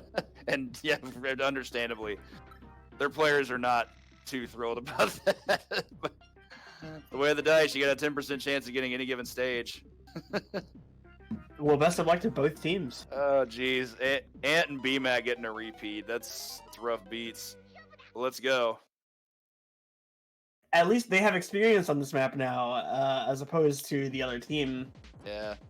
Dataface. But They haven't again, played on the this stage yet. Dataface is still kind of an unknown. They beat the Zero Rangers to get here after having to forfeit the first round, so they're just a collective unknown at this point, being that they just haven't gotten a lot of play in this tournament. Yeah, they seem like strong players from their showing in the last round, though. Can't disagree there. Oof. Rough break there for B-Mac. So Ant's all by himself while he waits for his Mad Bomber friend, who is active now. But the other thing is that Diego has access to a Kangaroo. In fact, both players have Bow Kangaroo. Oh, that was just gross. Bow Kangaroo pushing the wall is just game over. Like, you're done. Yeah, that's a tough spot to be in if you're Ant Hole. Yeah, for sure.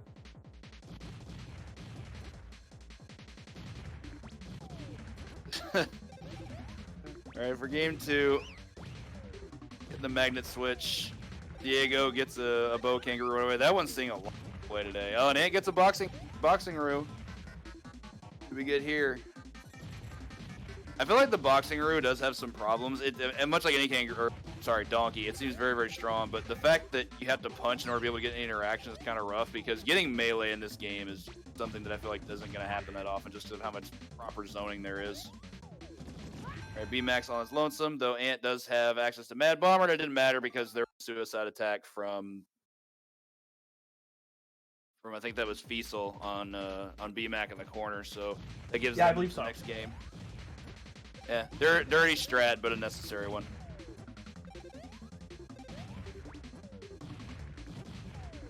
Gotta keep an eye out on those magnets side. Alright, so B-Mac getting to start strong for his team here. He's got the Pogo Kangaroo. Maybe able to make some use of that. I don't know how that's going to incorporate with how the switches are utilized in this stage, but I guess we'll find out.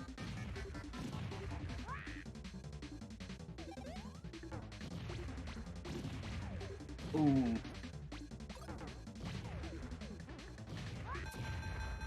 Keeping track of these magnets on the sides of the map, Barth. Ooh. Oh. Hopped onto the bomb so we could lose the kangaroo. Nice. That was a great round from B-hole. That was excellent. They're keeping hope alive, though. This is their tournament life, so they lose one more. That's it. They will not get to play again. They got to win the next 2 straight to be able to continue to advance in the tournament. I've seen crazier things.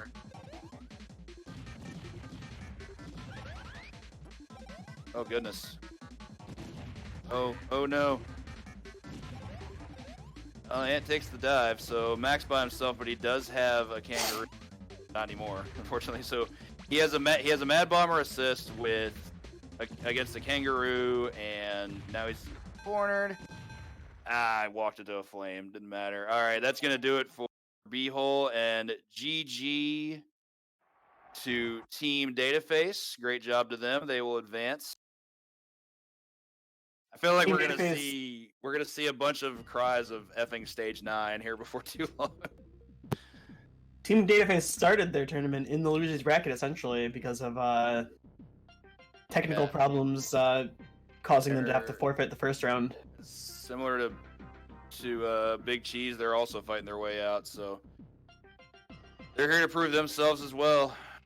Yeah, we got 2 round 1 knockouts in the losers bracket. That we did. Losers round 3.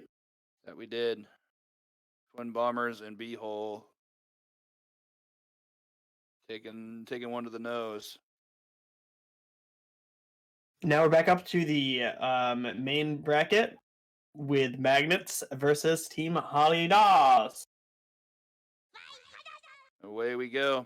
Holly Doss really showed me something in round 2. I mean, they had a pretty well. They didn't get to show anything in round 1 because opponents had the losers bracket, but they did have a really good showing against the Twin Bombers in the second round for sure.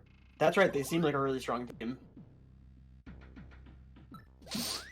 Magnets, how do they work, is also certain a strong team. So this is definitely is shaping up to be. It's a game worthy of the semifinals for sure. Yeah. The winner, what's referred to in some circles as the winners, because this is the last game that can be played between, or last round that can be played between 2 players that are in the winner bracket. Hence winners final. Because after this, every match from here is going to feature at least 1 team. In fact, they all will until what's called the grand finals.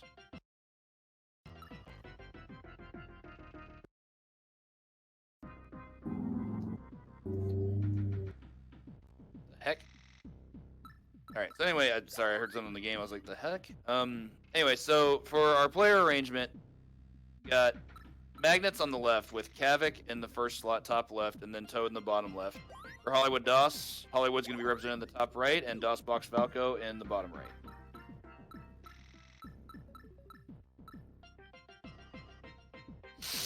Should be rolling our stage here before too long. Oh, we got number 1.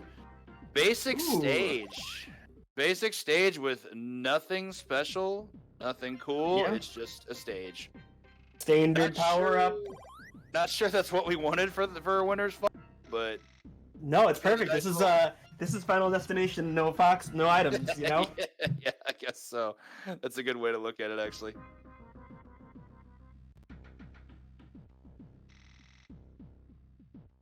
Bomberman only.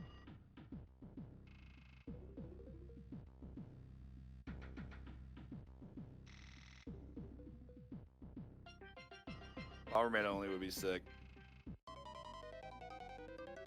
And off we go. Let's do it. Good luck to both teams.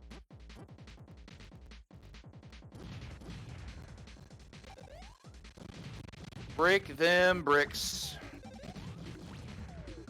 Looks like we got a little bit of slowdown. Yeah, hopefully just a hiccup. Looks like we're running pretty smoothly now. Oh, got the magic kangaroo. You can drop a line of bombs. Ooh. So even though it's a basic stage, you can definitely have kangaroo. Okay. So DOSBox takes the first death. Can't bomb yet. He's got about 2 seconds left before. Okay, now Mad Bomber is live. Havoc just kind of chilling in the corner there. Good play. I also love kicking the bomb across the death marker. Getting that out of there. Pretty good movement here from our magnets. Oh, nice stun. Didn't lead to anything, but it was a good setup try.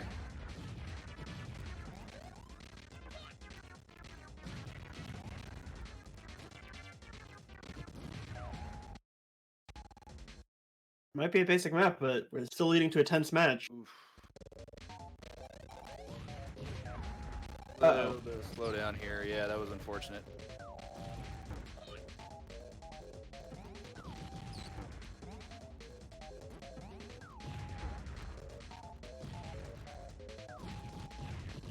Are we gonna make it to sudden death?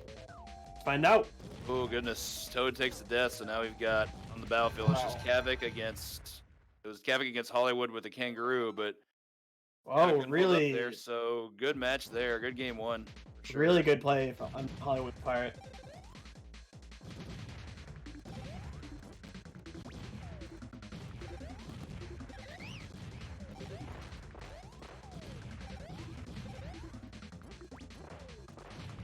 Uh-oh, we got the bow. We got the bow coming. We're throwing bows.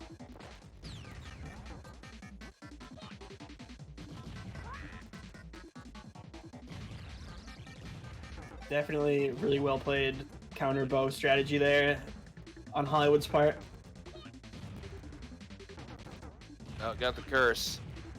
Toad's walking around with a curse here. We've got DOS It's a very slow, yep.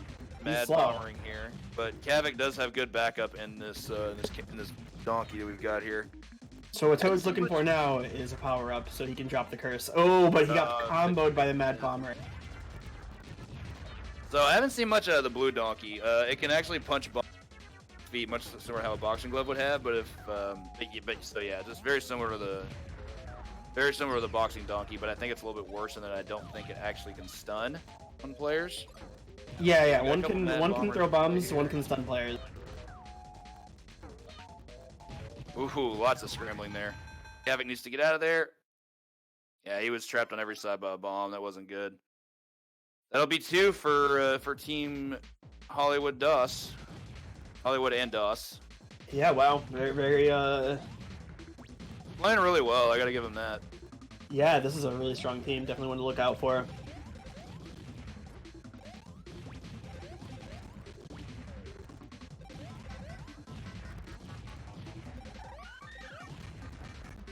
Oh, brew time. Hollywood running around on a donkey. Ooh, Havoc got pinned there. Oh, they got swiped there. Double kill with the double setup of bombs. Pretty fast winners finals there, and G to Hollywood and DOS for advancing. That'll move Team Magnets onto the losers bracket to await their opponent. Okay, so Hollywood name looks to be Hollywood XM, I believe. We never got a Switch name earlier, but it looks like we do have it now.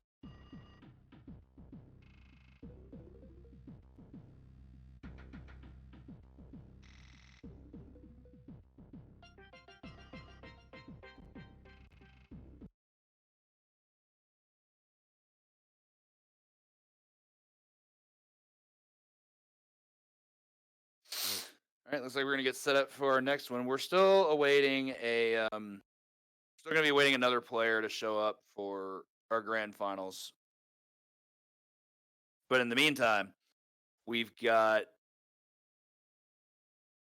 for our, I believe it's referred to as the losers semifinals. It'll be the Big Cheese against Dataface, both of which are teams that have fought their way up back through the losers bracket.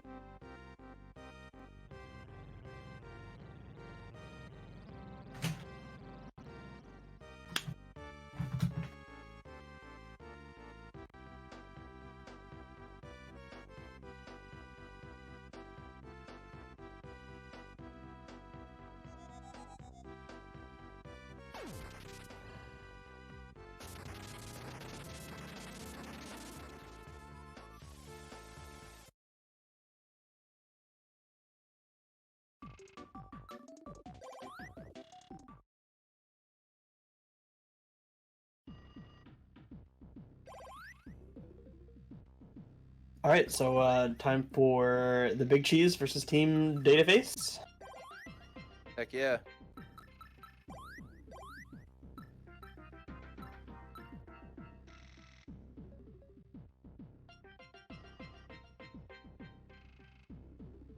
For this match, we're gonna have Big Cheese on the left, Dataface on the right. I believe it's gonna be the.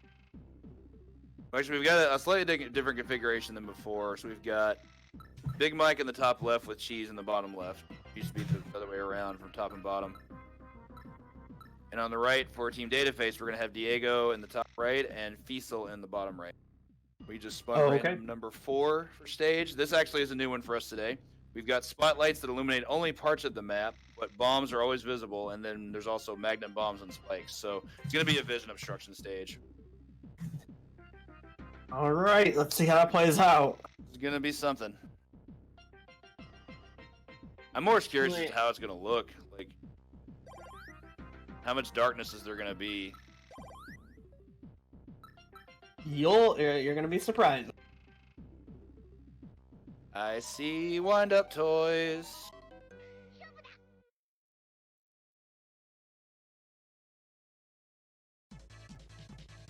Oh yeah, that is very dark. You can still see the segments that you had to destroy to be able to progress, but goodness gracious. This is gonna be a thing. Yeah, this does not look like something I'd want to have to deal with, that's for sure. The flickering. Jeez. Gonna be a heck of a thing.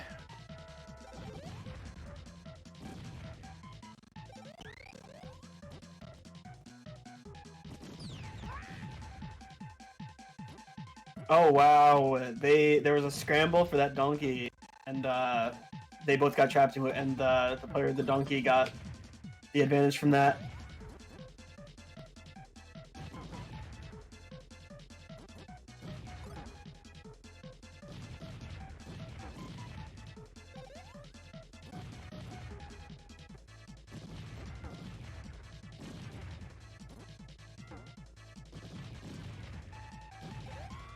Team Dataface with the advantage here, with the player advantage here.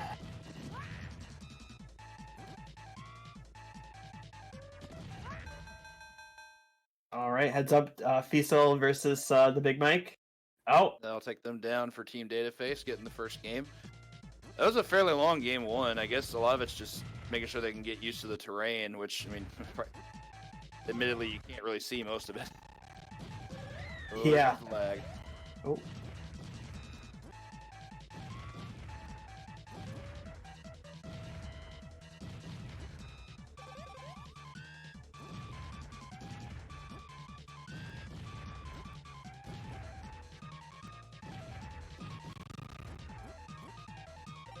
We've got Big Mike up there riding around a blue donkey.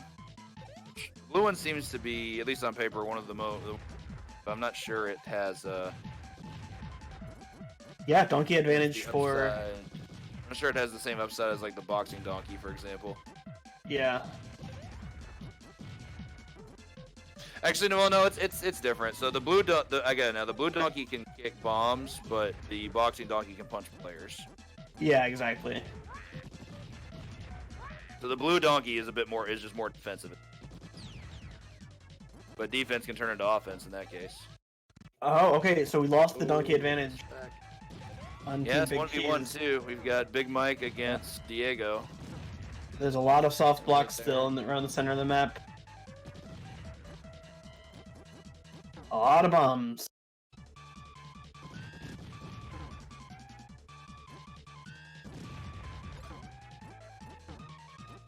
Players playing very defensively. Oh no, Big Mike. Rough. Very good stuff there to Diego and Fiesel for Dataface. Yep, up 2-0 right now. Ooh, Cheese taking that really early death there. Yeah, that's an unfortunate self-destruct.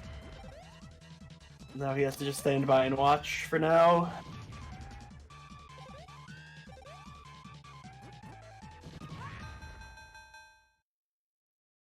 Wow. Work there. Okay.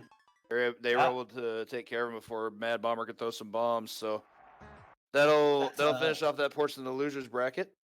Yeah, that's a Good 3-0 job to sweep. Dataface. Yes, And Team and Dataface, that's right. they will be moving on to what's referred to as the losers finals, like Team Magnets, who took the loss in the winners finals from Hollywood and DOS. So they will be looking for some redemption, trying to prevent Team Dataface from reaching the grand finals. We'll see what happens. Yeah, Team Magnets is looking for the rematch against Team Hollywood, and if they win against them again, then they're gonna have to play again. So there might be, if Team Magnets can manage to win 2 more rounds in a row, then we're gonna have to go to the grand finals. Grand finals.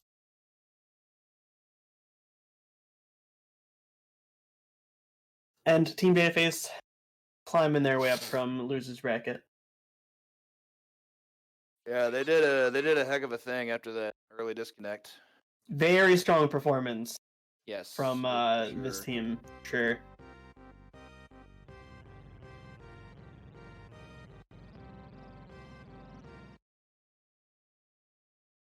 So things are getting interesting, guys. We only have the strongest teams still in the game, and it's up in the air. We don't know. There's no telling who's gonna win. Got 3 pretty great teams here remaining. 3 best performers all day for sure. Hollywood and DOS awaiting their place on the pedestal. Oh, and we're playing stage 10, the death stage. Ooh. No boundaries. Max No flame, max boundaries. bombs. Yeah, completely open stage. Alright, so for Magnets on the left, I imagine we're going to have Kavik in slot 1 in the top left, and then Toad in the bottom left. Hollywood and DOS on the right. Sorry, not Hollywood DOS. Dataface on the right. I imagine it's still going to remain as it was before. Diego in spot 2 and Fiesel in spot 3. So top right, bottom right, respectively. See how this goes.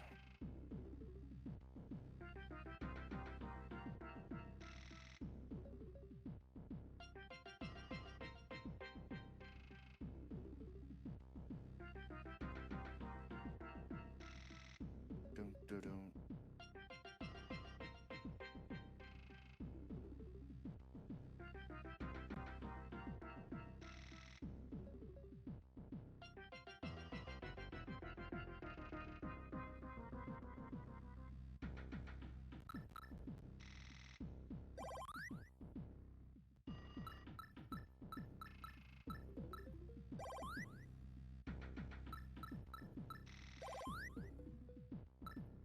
All right. Stage 10 is... It is a go. This stage historically has some pretty quick rounds, especially if players are caught off guard by the maximum flame size.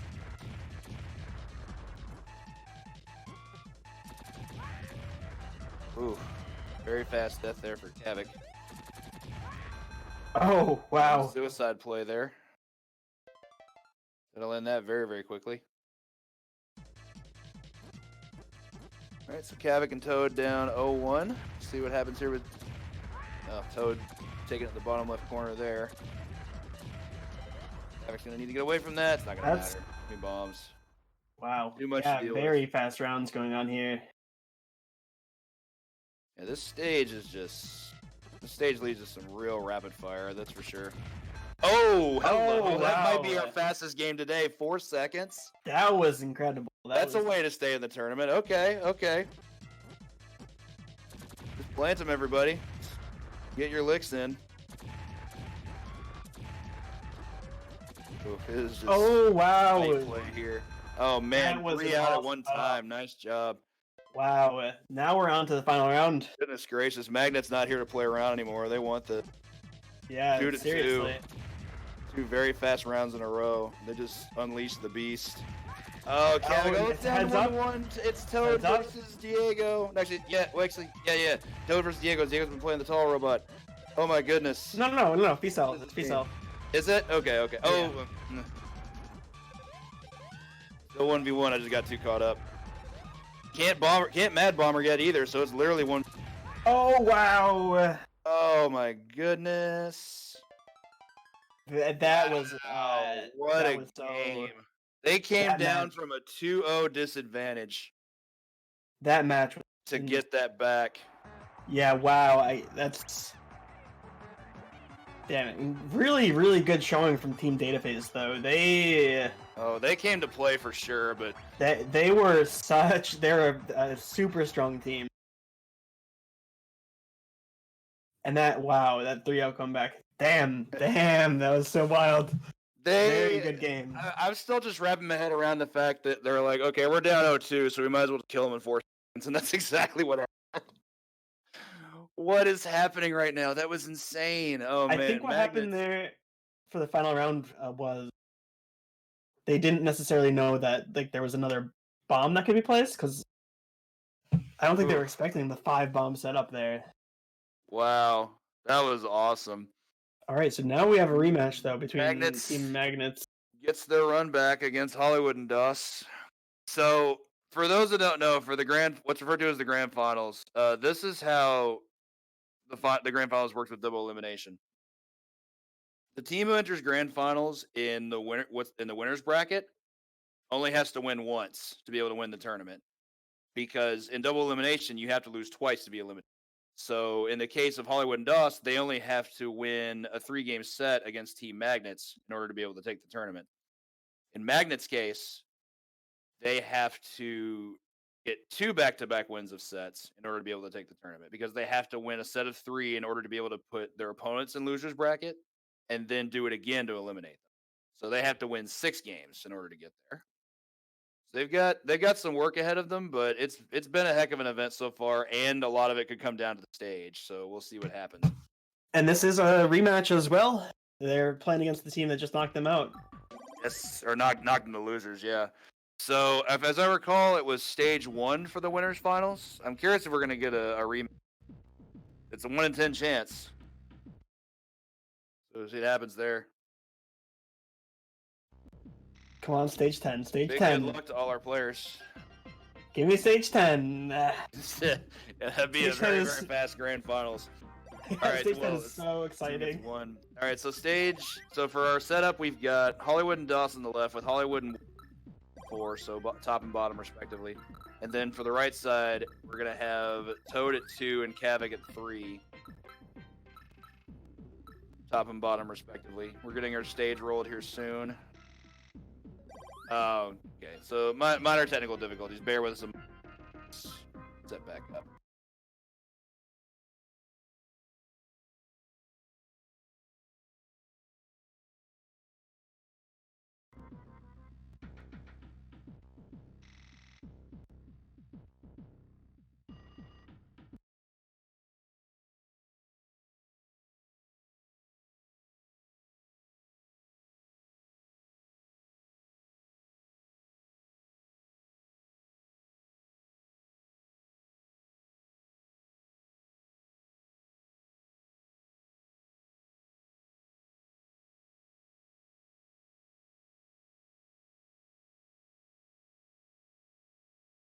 Yes, this will be the grand finals.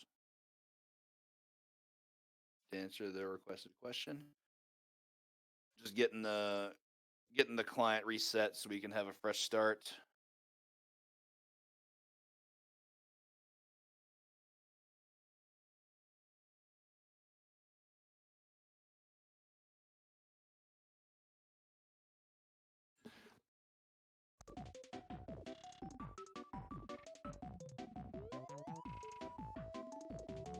All right. Team Hollywood and DOS versus Team Magnets. How do they work? We're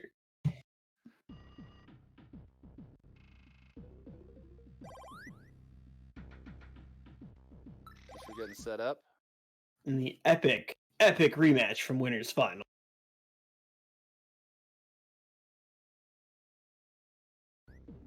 Yeah, hope there's a better connection rate this time around. Apparently there were some weird connection issues with the original match, so let's hope things get a bit more stable.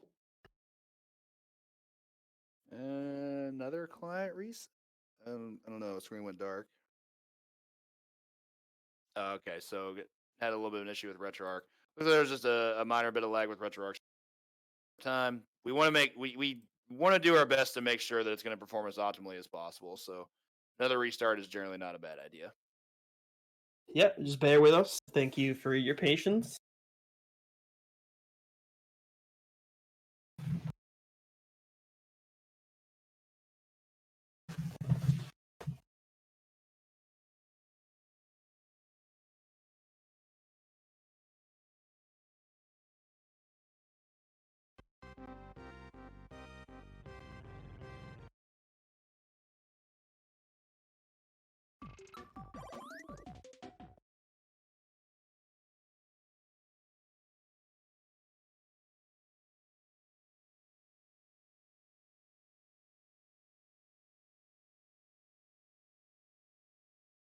It looks like everybody's connecting.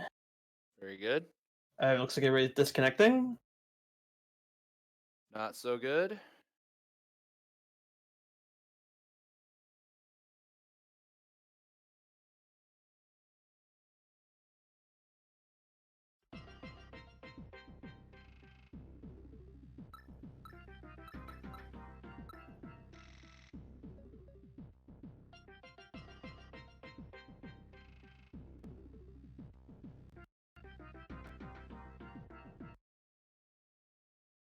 Okay.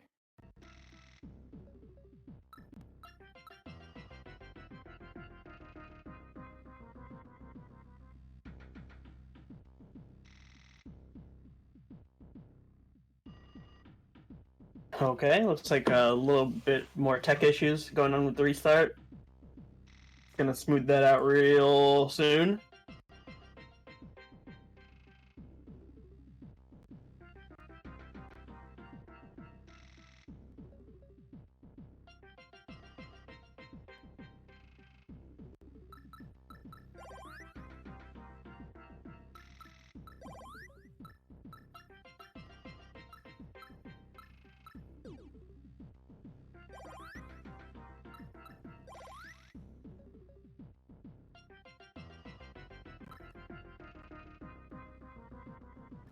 Okay, there we go.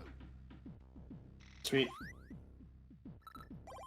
Wonder what was going on there, but looks like we're back in business, which is great. Excellent. Excellent. Now-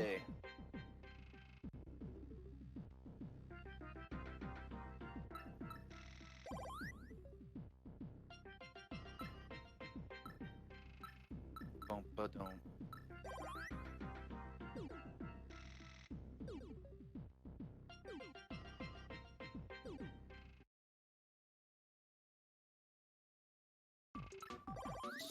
Still don't have a stage set up. We're waiting on that. Yeah, I'm really I'm looking forward to seeing what stage we're gonna that this one's gonna be on.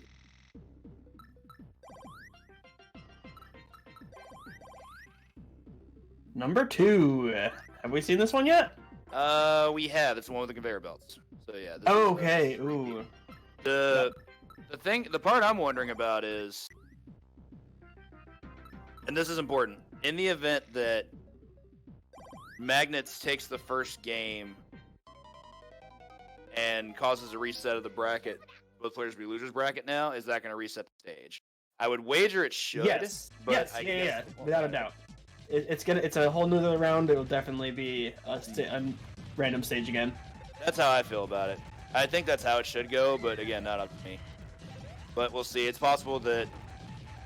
Oh wow, that Hopefully the wraparound was so Yeah, good. that was wow. insane. Possible the Dataface might just take it. It might not matter. That awareness was so good on Toad's part. I think that's Toad. I believe so. Yeah.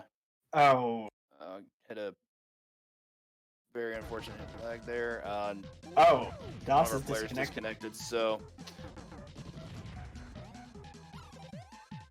not sure what's going to happen here. We do have an absent player, so fortunately it is also the player that was the Mad Bomber, so making them not... I guess we're going to see what happens.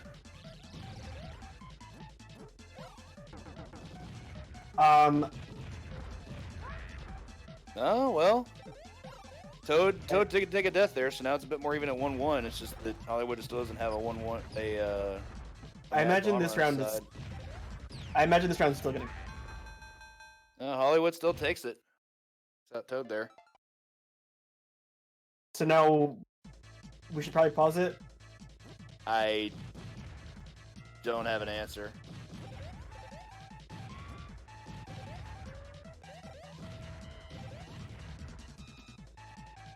Doss is the player that disconnected, and he's the bandito in the bottom. Yeah. So Okay, and are we rolling with this one now too?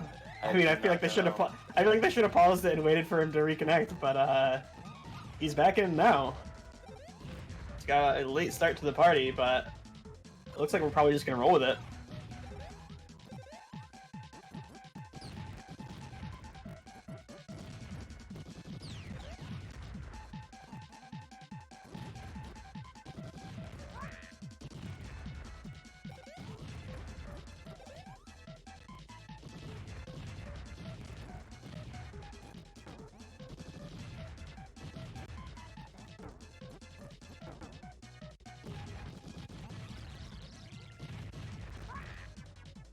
ooh, a lot more items there. Got double Mad Bomber steps here, but Toad does have a kangaroo. Yeah, we got the donkey advantage on Team Magnets.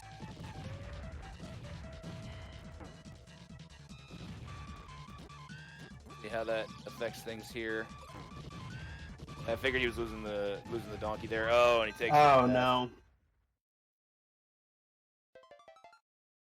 Rough beats there for Magnet. So this is going to be, I believe, tournament point for Team Hollywood and Doss.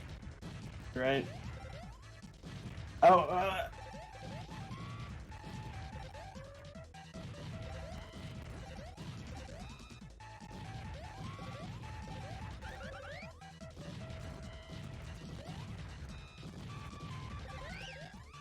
All right, we got a donkey on each side.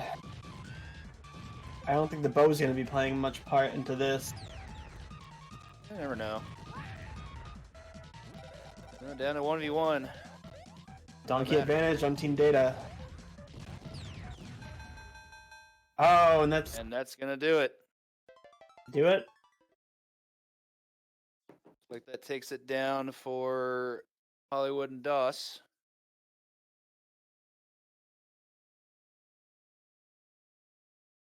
And that was a really interesting grand final, but there was a lot of slow.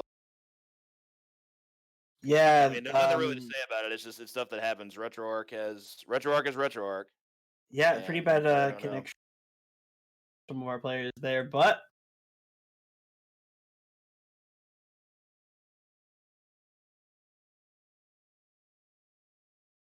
GG. I believe that was tournament point.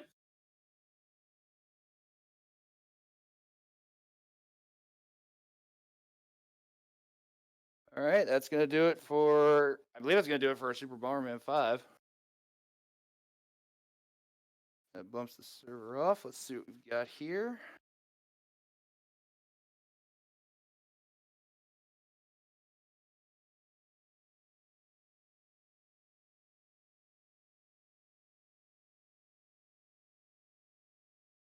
So thanks for joining us, everybody, for Super Bomberman 5. Everybody who participated and everybody who enjoyed it with us. And thanks so much, everybody. It was really cool to watch for sure. I love watching Bomber strats. Yeah.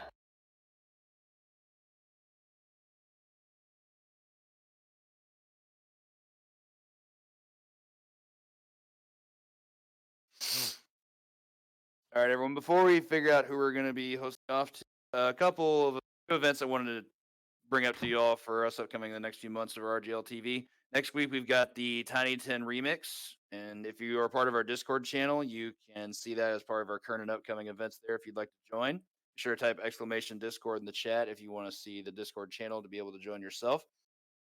Next month for April, the end of the month, we've got Retrothon coming up, which is our biggest event of the year. Retro speed runs of all varieties, all shapes, all sizes. And then our first ever Turbo 10 relay coming up at the beginning of May, right after Retrothon. Not the same week, but the week after that. That we're very much looking forward to. We haven't had a TurboGrafx tournament yet. We had the Ninja Spirit TurboGrafx tournament, but we haven't had a multi-game TurboGrafx tournament. So that's going to be really cool to see. So again, thank you so much, everybody, for hanging out with us today. It was really cool day of some Bomberman. So we'll get some hosting going here, and GG again to Hollywood and Doss for the win. And big congrats and GG to all of our players today. All 17 of you, if you count player swaps. 18. Well, Phantasmo didn't get to play, but we'll count him. We'll say 18. So yeah, GG everybody, and thanks so much. Yeah, and look forward to those events here on RGL TV. We're always running with big events, so keep an eye on those. And thanks for commentating with me, Elrock. Oh, dude, it was a pleasure. I was super happy to be able to talk with the amazing Too Good today. Thank you so much for partnering up with me. Had an awesome time. Yeah, and it was a lot of fun to watch. Oh yeah, it was a blast for sure. Pun intended? The guy with the thing, and he said he's funny. Being silly. Yeah, let's go figure out who we're gonna be talking to here soon.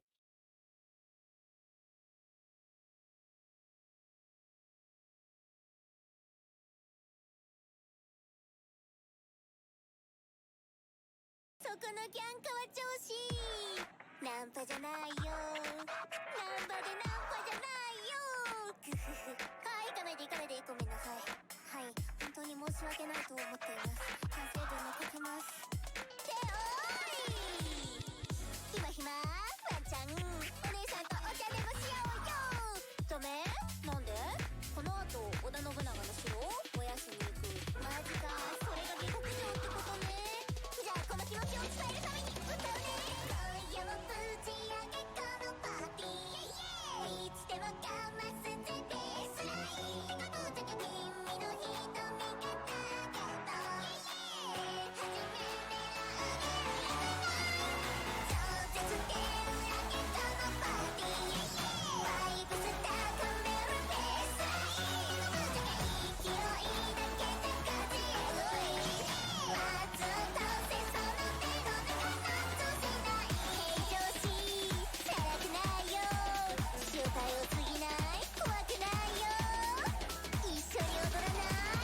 成分もたくさん書かされたし、女の子からパンチもされた。